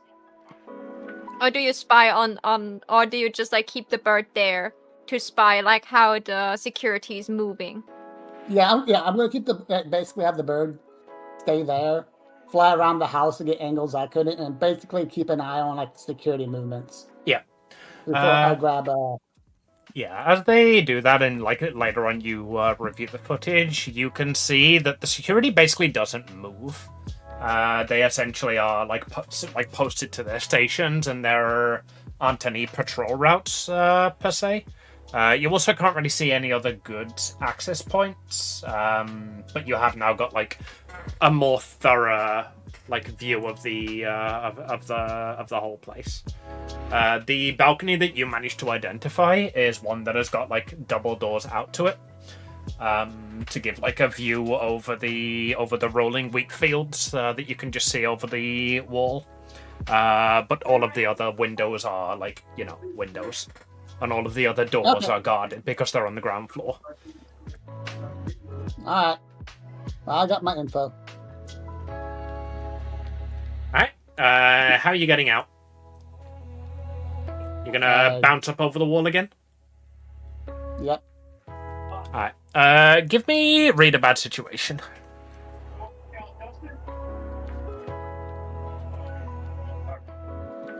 Wait, where am I? Like, am I on the ground floor? Am I on the in the balcony? Where am I? Inside the You've house. jumped over the wall. You're on the ground floor in what is essentially a garden. Like there's bushes around, and you managed to like dive behind one of them. Alright, with a 7 to 9, you can ask one of those questions. I assume you're going to go with what's my best way out. Yeah, But I what's don't my want to best put way words out? in your mouth. I mean, yeah, best way out. Yeah. So with that, you managed to identify that like the same way that you got in is a pretty good way out. You can jump over the wall because the guards like don't have patrol rooms. So you do manage to jump over the wall and get out essentially without being seen. Question: How does the rose garden look? Like a rose garden. What are you trying to get out of this? Seeing how properly maintained it is. Relatively well maintained. It looks like the sort of rose garden that has got like a gardener hired to look after it. Maybe a gardener that comes like once a week rather than every day, though. It's a tiny bit overgrown, but it still looks well maintained. Alright, that's all I need to know. So yeah, hop back out. I'm going to go collect my partner and head towards the others. As you collect, Delilah says, "Remember, splitting the party is a great way to get a single character killed." Okay, so it's like it starts to the sun starts to set. We'll all meet in Ajuk's forge again.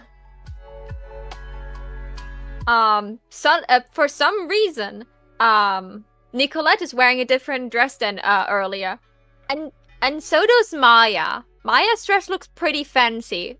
Looks like she got it from Nicolette for some reason. I'm just imagining a giant robot in a dress right now. No, if she's still wearing this cape, it's now a cape that has ruffles. It's a different cape now. It's a gilded cape, yeah. Maya's currently struggling how to walk in this thing. Oh yeah, like you can choose like what you wear. Like it could either be similar like a robe like you had before, but like it's like a bit more fancy with a couple more ruffles, and here and there's a little bow on it, and some ribbons, or if it's just like a full-on dress. I'm going to have to think about that then. Okay, so we come in there, and Nicolette also brought like her suitcase with her. And just in case, she brought Midnight along. So she's just like, so, we have returned. Sorry it took so long. We needed to take a bath. But, and she's like getting like, elbow deep into her suitcase and takes out the map that has a couple of ink splatters, but it's still kind of good visible of this place. I got a map up. As Liz will plug in we'll reach down the throat of a bird, grab a cord, plug it into a laptop so we can have video. Alright, so we have the map. What is that?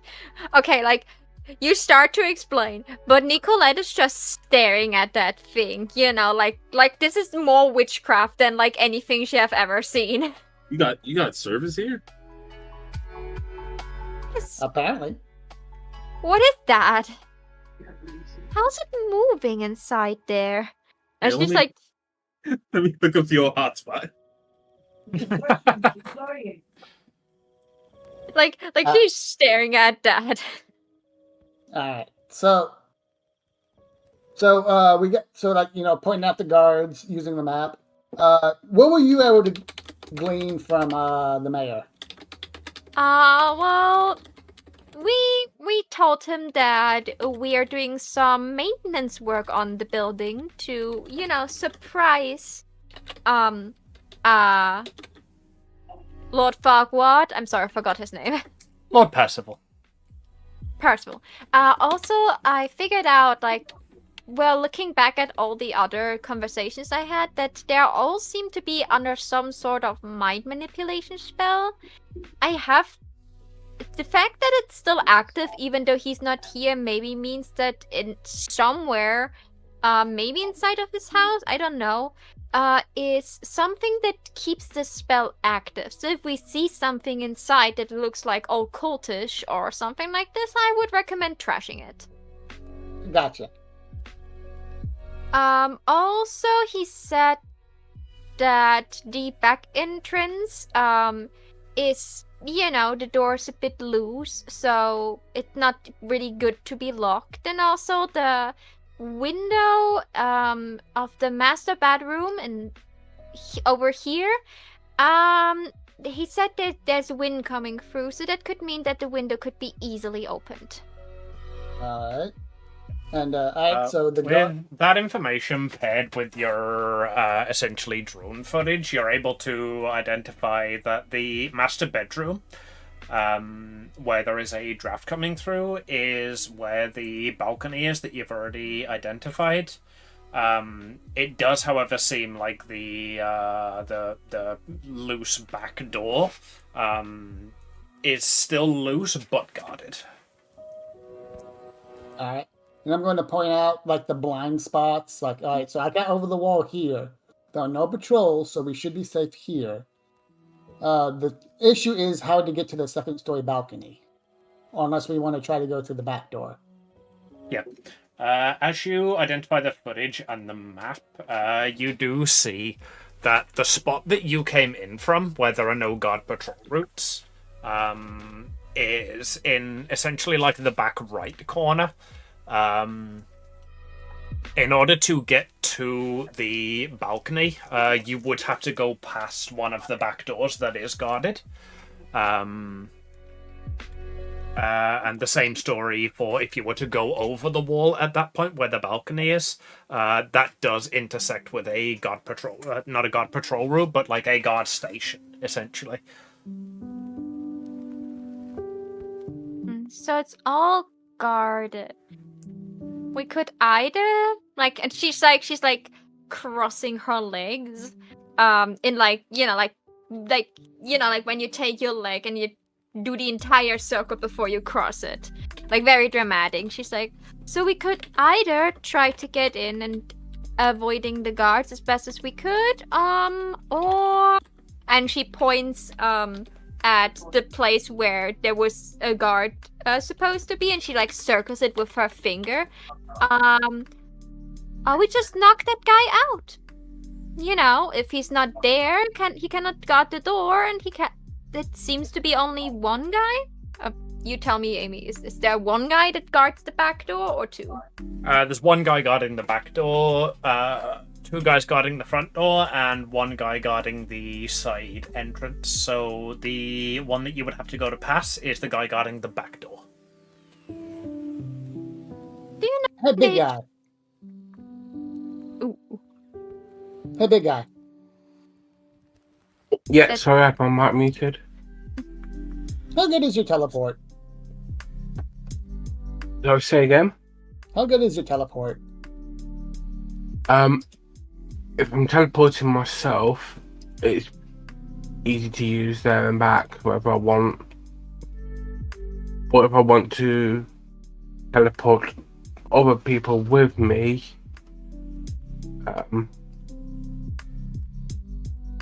it can go bad. Also, this isn't like a Misty Step situation. You can go instantly to anywhere you visited before or a person you That's know. what I meant. Would So- all this footage and the map be enough to know the place well? No, No. I at least had to have visited it. Anywhere you visited before or a person you know well. So that unfortunately Yes, would if I've fly. not been there, but if you was there, Maho, your character was there, because I know you now, but I didn't know the place, I could teleport there because I teleported into you. Correct. Okay, so if we just get one person in, we could get a Zook in as well, and after that it should probably be a piece of cake. Alright, so what it sounds like is it needs to be so Maho's character, because Azukin is familiar with Maho's character, correct? I'm No, familiar with any all your of us. characters now. I was Yeah, using so- Maho as a example. So if Lizzie goes her jumping routine again and actually manages to jump high enough with her umbrella and fly, makeshift flying abilities to get to this balcony, Azu could get up there too. So you can carry 1 or 2 people with you, and there are 5 of you. So 2 of you would need to get in, and then Azug could roll to teleport the other 2 in. But that would be a bad idea because that means we roll in weird. It has to be Oh. 10 plus to succeed on a -1 weird. Oh. So only 12 or 11 would be Alright, good. so Okay. here- What if we use this and she's petting the suitcase? If we dress up as maybe some of the guards or someone that would work in the mansion, just telling them and looks at Lizzie, you're good at telling people that you belong anywhere. anyway, there's a scoop. Well, There's a scoop that the current mayor is Well, of course. Alright. So that's No, not but an I don't know. ability, by the way. That's just her flavoring it. So okay, how about this? Who here has mobility? she points at the cat that is looking from outside the window inside, probably being upset that it's not allowed inside, but she's too afraid that Midnight would knock something over again. But you're a big cat now. You haven't got to know your body yet. It's like I can run around with Midnight and see how far he can jump. How good are you with heights? I prefer not to be up in heights, but I guess we have to find a way in. Yeah, she was guillotined, not hung. She'll be fine, I think. Yeah. So the issue right now is what I'm seeing is we have, in order to get to the balcony, one of us needs to get to the balcony first, but that we're going to be dealing with guards either way. Gundam, how good is your lightning? It's not what? The Gundam. I haven't really tried yet. Because what I'm thinking is one of us wants distraction. Distracts the guard in the back, uses Poe to hop over the gate. You can. You said you can run with Nightmare. Midnight. Yeah, it's a cat. It should be able to get over a wall. Nightmare Well, I'm is their saying it- superhero persona. No, it's okay. So what I'm thinking is, you use Poe to startle the guard and jump over the wall with jump over the wall, startle the guard, jump back, get the guard to chase you, and you can hop up on Midnight to run away. Yeah, The but rest of us wouldn't that alert all the other guards that are standing in screaming distance? I mean, we're still going to have to go after. We still have to deal with the guard either way. Yeah, but we should be more stealthy what? about this. You know what? You make a very excellent point. I'm going to go test something. I'll be right back. What are you going to go do? Lizzie runs out the door. What are you doing? Come back here. Turn around. Yeah. Grabs the Maya, apple and runs out the door. Maya is going to follow Lizzie to make sure she doesn't do anything stupid. All right, Lizzie, what are you gonna do? Something stupid. I know it. I know, Sonny. I know, Sonny. It's like, So, no, Miss Lizzie. We should not do hasty no, they should things run that after her because she's already gone. It's like, okay, I look at Midnight. Catch. There's a mouse that is running away. Can Bitch.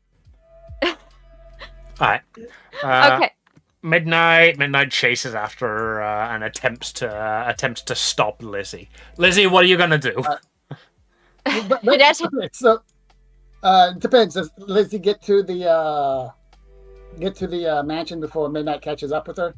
Because she's This still is- yeah. uses Definitely not. The manor is a way across town. It's not a decent distance, but it's not like within a couple of minutes walk. You know.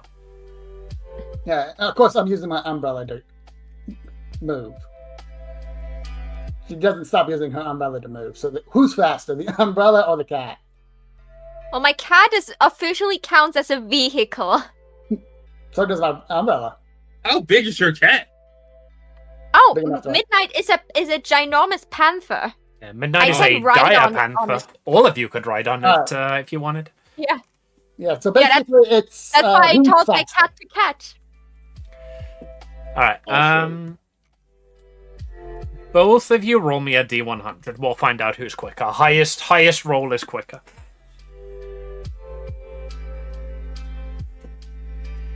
Cut a 40, please. Oh no, that is me. All right, Lizzie, what do It's a you cat. what do you do when you arrive at the manor? All right. I'm going to. Are the guards inside? They are still at the same posting. Are they posted inside or outside? There is one at the front gate, one at the side gate. The rest are posted at their various stations around doors inside the complex. I would like to jump, like not directly in front of one of them, but close enough to where they clearly see me. Please have your hood up. Please have your hood up. At least put your hood up. I don't have. So I would like to land in front of one of the guards. He stands there unfazed. Oh, my apologies. I got in a crosswind. On the inside or on the outside? Sorry. Inside. On the inside. All right. He is going to step forward, like holding a spear, and halt. Who goes there? Oh, sorry. I got a crosswind. My bad. And I'm going to jump away on the other side. He looks somewhat confused, but since you left the complex, he kind of just goes back to his post. Did any other of the guards make? Because I did right in the middle, right in obvious. Did any of them make any other moves, or was it just him?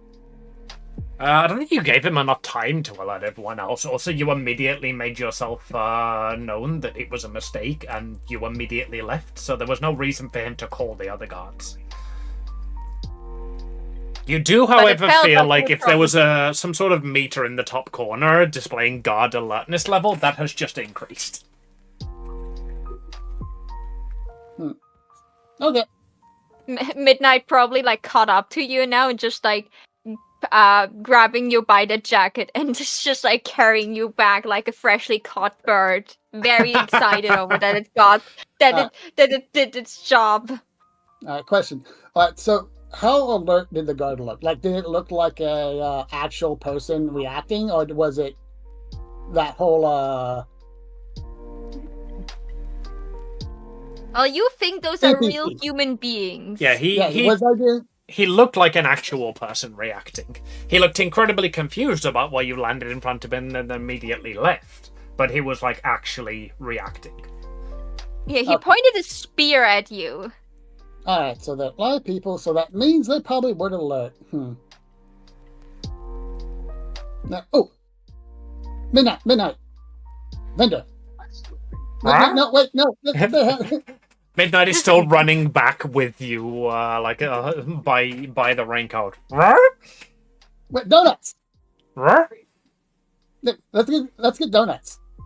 I'm gonna say roll manipulate someone. Say you get treats. That's something a cat would understand. You're still getting conflicting orders here. One to go and bring Yeah. back that investigator, and one to be like, food? Nah. Foodies. Seven. They'll go to get donuts, but only if you do something for them right now.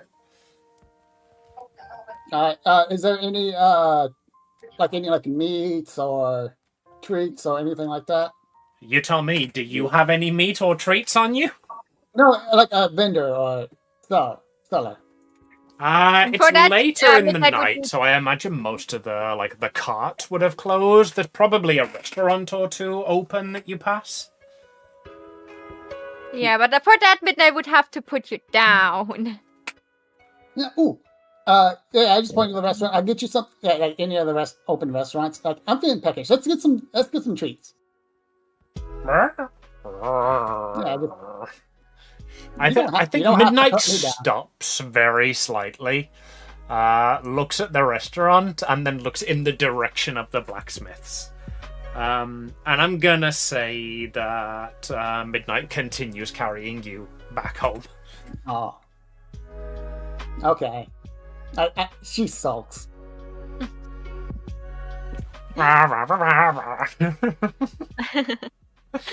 Yeah. Like, Right, and now we move back to the back to the forge, where everybody's standing Yeah, like- around waiting. A Nicolette streak was of just like- black approaches on the horizon, and then spits Yeah. out a raincoat with a person attached to it. Oh, you did- Like just rolls. They're like, oh, okay. So the guards seem to be full sentient, so they're not robotic. So we do have to worry about them calling. So that was a good call. of course, they're human beings. What do you think how they would react?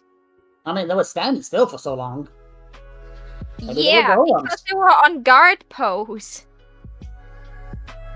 Do you not know how guards work?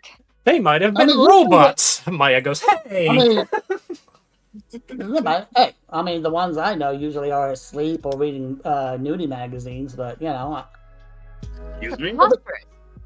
what you never had to sneak into a place you don't belong with guards?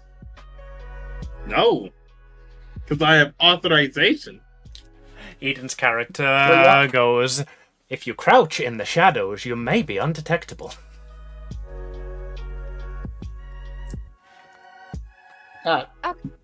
So, and like, Nicolette goes to her suitcase. So we need sneak in gear. I can see what I can do. And she goes through the suitcase, and I would like to roll Dress to Impress to see if I can find some suitable clothes to help me disguise. Okie dokie, give it a roll. Contains most common clothes. Good typing, idiot. You can cobble together a disguise that might work in most situations, as long as no one looks at it for too long. Well, that means I just found a couple of black clothes because they were not supposed to look long at me. It's Yeah, just like like, something that would be...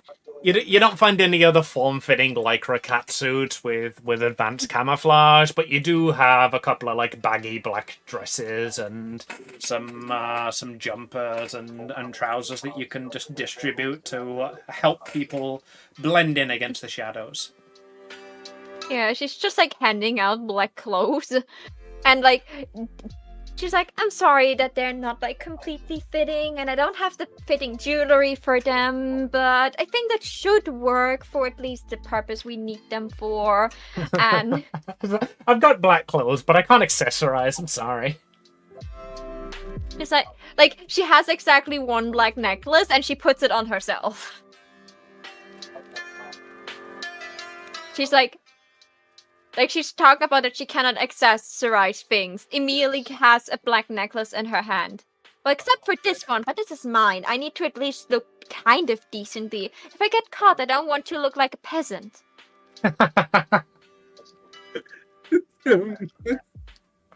I love this group. They're so funny.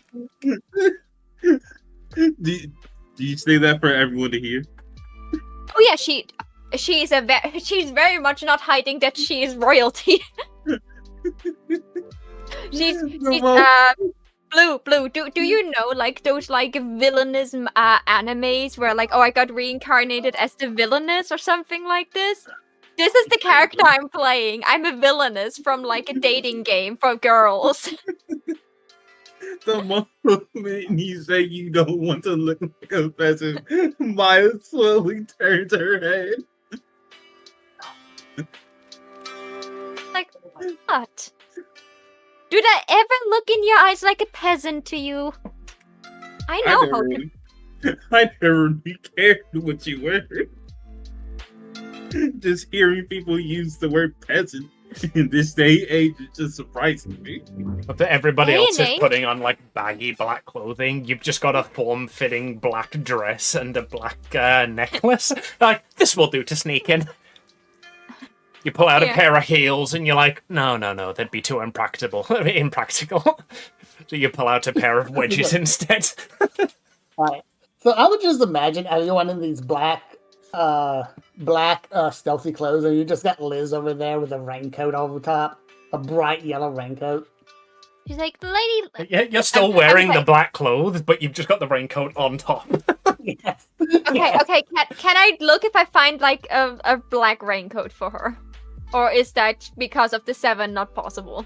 I think roll me a D100. That seems like a good place for a luck check. Do I have a black raincoat? 69. With a 69, you have got a black raincoat. It's got a condom in the pocket for some reason.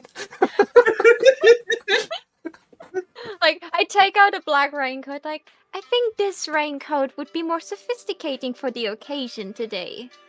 Right, Miss Lizzie? She just like looks at you. I guess. You don't want to dirty your wonderful yellow raincoat, wouldn't you? You apply your Lily stealth looks down. raincoat. Looks down at the yellow raincoat she has almost never taken off. Like you see, like dirt stains, grind stains. What's left of her previous meal? Yeah, she's like, I suppose it could go for a wash. The Yeah. raincoat has just got several different stains from different hot dog places. A little bit of your projectile vomit is still there from your death. She's like, yeah, well, let's put this into, let's wash this. You can have this one until it's done cleaning. So, the idea is that we try to sneak into this balcony destination, knock out one of the guards. Do we not knock out one of them? The problem is, if that goes bad, we're going to have a whole bunch of them on. If we had like a ladder or a rope, that would be helpful. And she points at the literal forge they're standing inside. Well, I'm sure our handy master over here would know a place to find those tools. Handy master. How good are you with a rope? Or finding a ladder, for God's sake. We can't just look at...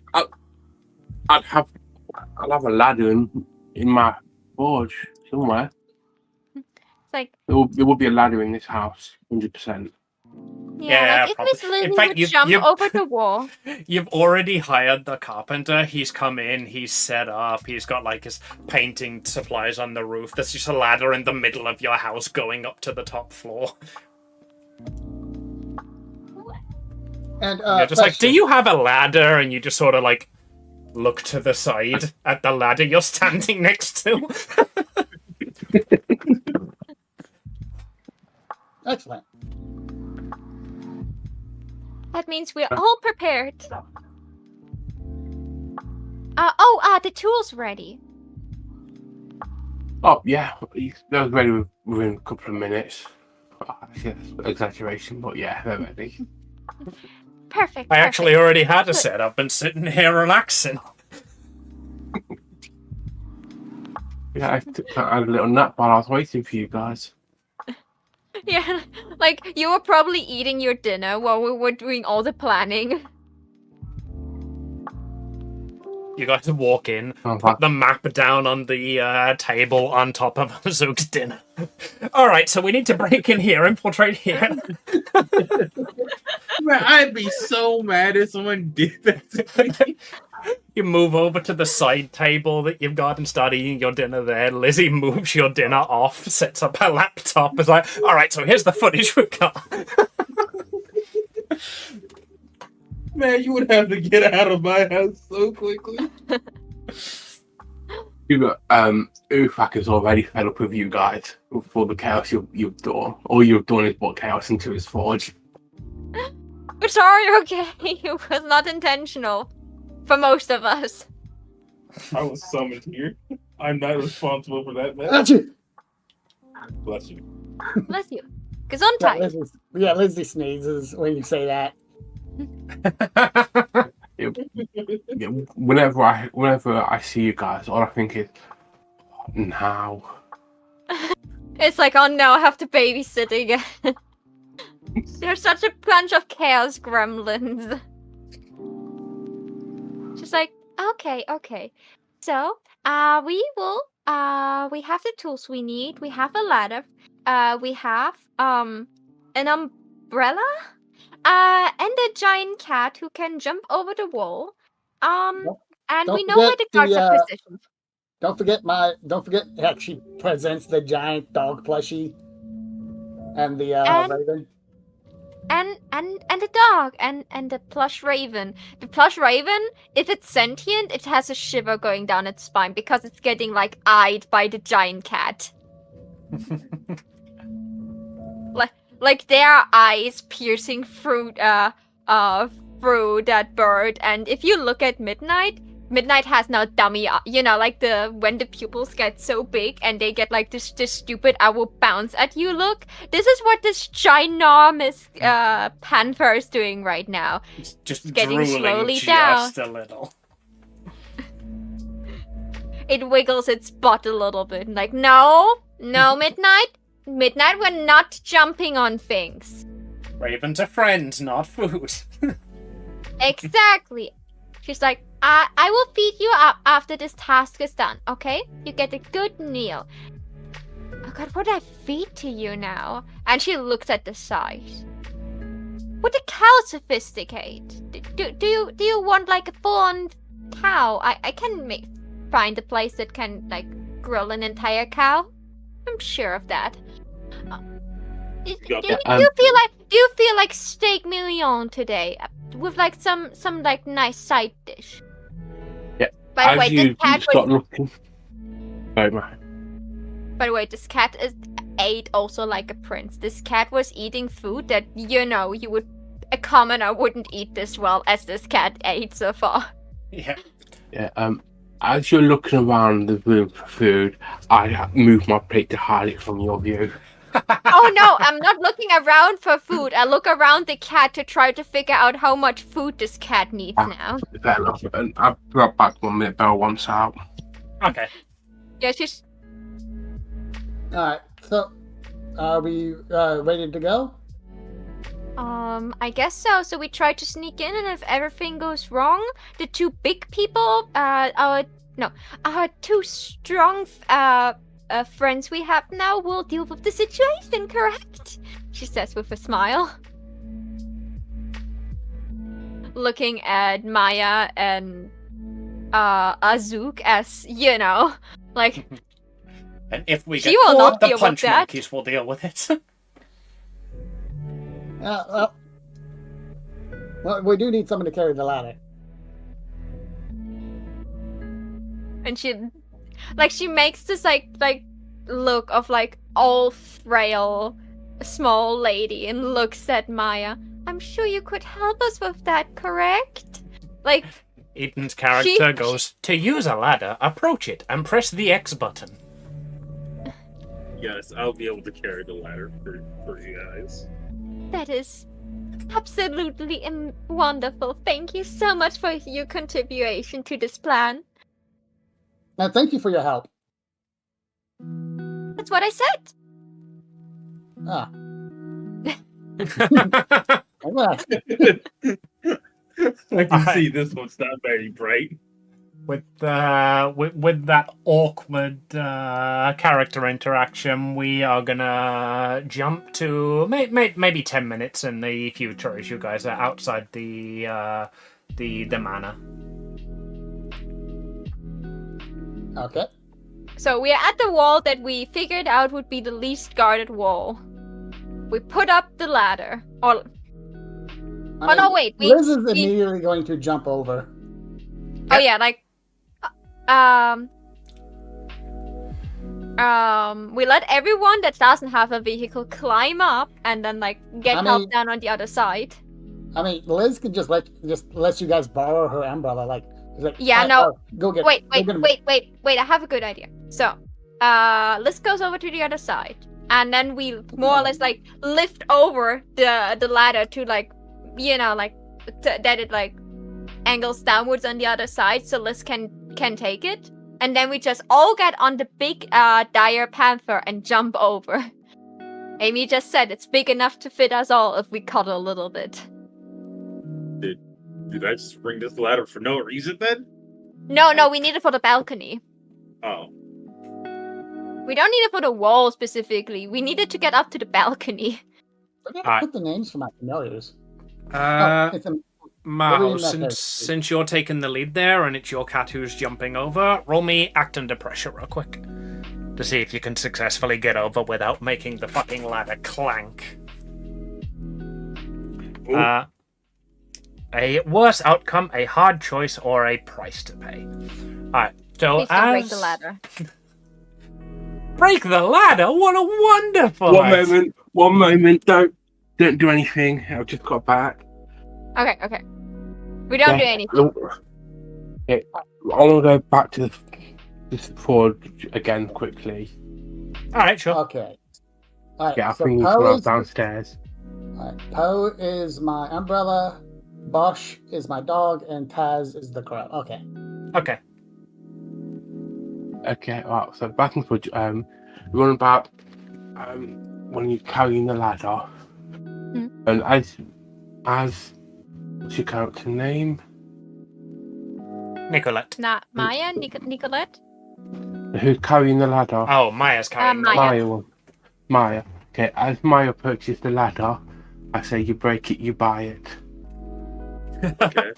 And we zoom to the future as you guys clatter over the fence. Fortunately, somehow the guards don't hear as you land, but you guys hit the ground at a weird angle, and Maya, the ladder does hit the floor and splinter off the top. So the top, like, maybe 2 rungs shatter down. Most of the ladder is still usable, but it is now about 3 inches too short to get up to the second floor balcony. I have my suitcase. Can I get into my suitcase and see if I have, like, a long blanket or something we could use as a rope to just secure it, like, knotted on the balcony? If someone would... That's vague enough that I don't think you'd have to roll for that. You can find, like, a strong enough fabric to hook it over the top. Yeah, she's like, okay, we can fix this. And she's, like, going into her suitcase, rambling in there for, like, a solid half a minute. And then she, like, pulls out a bed sheet. And she's like, that should work. And she's like pulling out the bed sheet and pulling out the bed sheet. I'm a princess. I've wrapped a bed sheet around a railing before.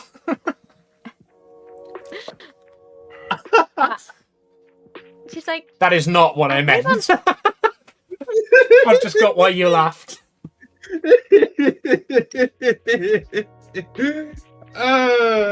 I meant to escape, you dirty, dirty person. Okay. Faithful to my cheating fiance, just so you know. As Liz pulls out the condom. Okay. Hey, like the goddess packed that, not me. And she's just like, so do you want to see my solution or not? Yes, please. I don't want to have to pay for this. Okay, so she's just like nodding pretty good strong nod at the top, and she's just like, if we get the ladder up there and someone is just like tying the ladder to the balcony railing, it should be just enough so that the ladder would stay up and also us being able to climb up there. And she's like petting and you said the balcony's pretty big, right? Yeah, it's a sort of like a balcony. There's like a seat out there that you can sit and like look over at the sunset, like a decent standing area, like rich Okay, person so- balcony, not like poor person's balcony of vegetables, you know. Okay, so a cat, a giant cat would be able to get up there. It depends if a giant cat can climb a ladder. Okay, no, if it's a ladder, then it should be like someone light and small, and her gaze immediately goes over to Lizzie. Lizzie, my darling, you, and she's standing right next to her, and she's like, you don't see it because of her long dress, but she's like on her tippy toes just to be bigger than Lizzie. She's like, as the smallest of us, I think you should climb up the ladder. We will hold it from down here, and you have to nod it up. At the top. You can do this, right? Oh, easily. Hey, Lizzie ruffles her hair. Immediately takes undoes her roller skates so she's barefoot. Taz, come.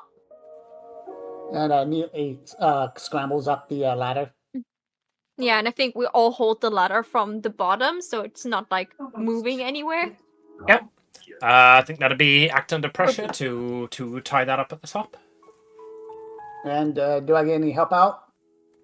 We are holding the ladder for her, so she has as much time as she can. I'll allow one of you to do a help out action.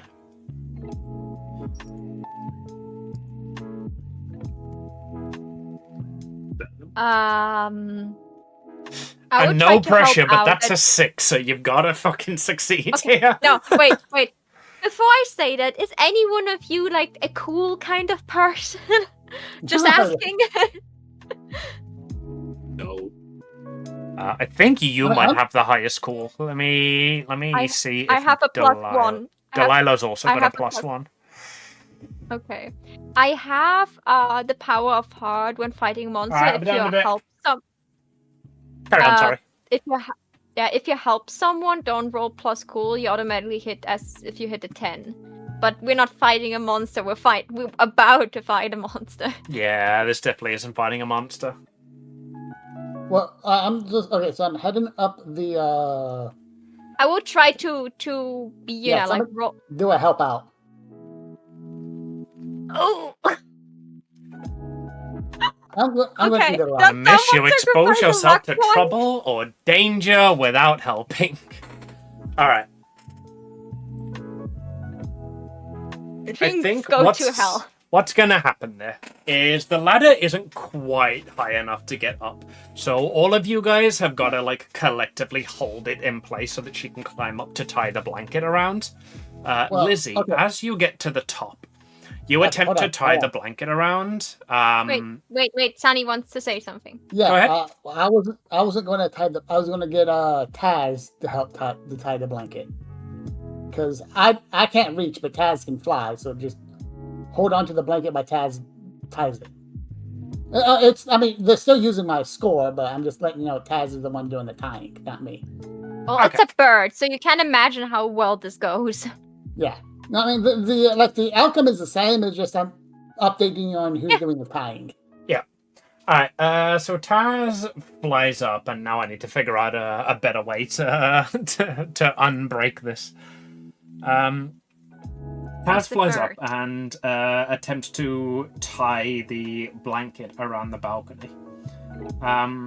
And as you all are standing down the bottom, ready to prop the ladder up that far, you just hear, "Guards! Guards! Guards!" And that is Okay. where we're going to call the session for today. Okay. We didn't conclude. Can we just do quickly the wrap up and then Yes, you can we'll do go the wrap up. consume your food? Let me go and find the wrap up docs.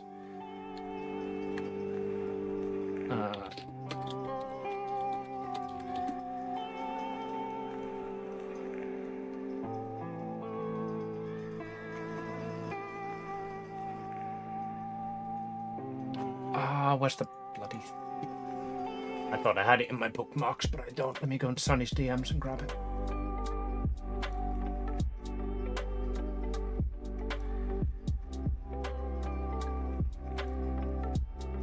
There we go. Did you need help? No, I got it. Right, so... did you conclude the current mystery? No. Unfortunate. Did you save someone from certain death or worse? No. Yes. Explain. Convince Bargain me. with me. Well, when you we'll crash, yeah, first Okay, of when all, you- the crashing thing. Oh, yeah. look. I get experience points. So do you. So do you, Maho. Oh yeah, we both failed. Let's go. I got the level up. Hey, nice. Go on, Uwu. Um, Did we save someone from certain death or worse? Yes. We did. whole Because... The whole party crashing my place. I would have killed them with anyone else. I don't think that counts. I don't think the other hunters count. Alright, so that's a no on that one, unless anybody's got... Y'all all pointed weapons at me. And we didn't stab you. I think not killing someone is not the same as saving someone. And because we got a bunch of hot dogs and those god awful skewers, someone else couldn't buy them and get potential food poisoning and die from it. We saw in Lizzie's case how this can end. Did we learn something new and important about the world? There's Yeah. potentially Mind control. Yeah, mind control magic. The hunters like introduce food into this world. Apparently this town has no chickens. That's a crime. I'll Well, allow that. Animal tamers don't exist, and summoners do. Familiars are a thing. And did we learn something new and important about one of the hunters? Well, yeah, we got an entire new one for that. I'll allow that one as well then. That is 2 yeses, so you will mark 1 point of experience. Okay. So I need to remember to level up. I am halfway there. Halfway there. Halfway there. Thank you everybody for coming out. I will see you all tomorrow. I am planning on doing commissions. Everybody here at the table. I think we are probably going to play next week by the look of it, unless anybody's got any objections, because Mitch isn't able to run his game. Work well. That way we would have like all 3 sessions done smoothly in one row. Yeah, that's what I'm hoping for, I think. So we will see you all next week. Same bat time, same bat station. Thank you all for coming out. I love you all, and I will see you tomorrow. Bye.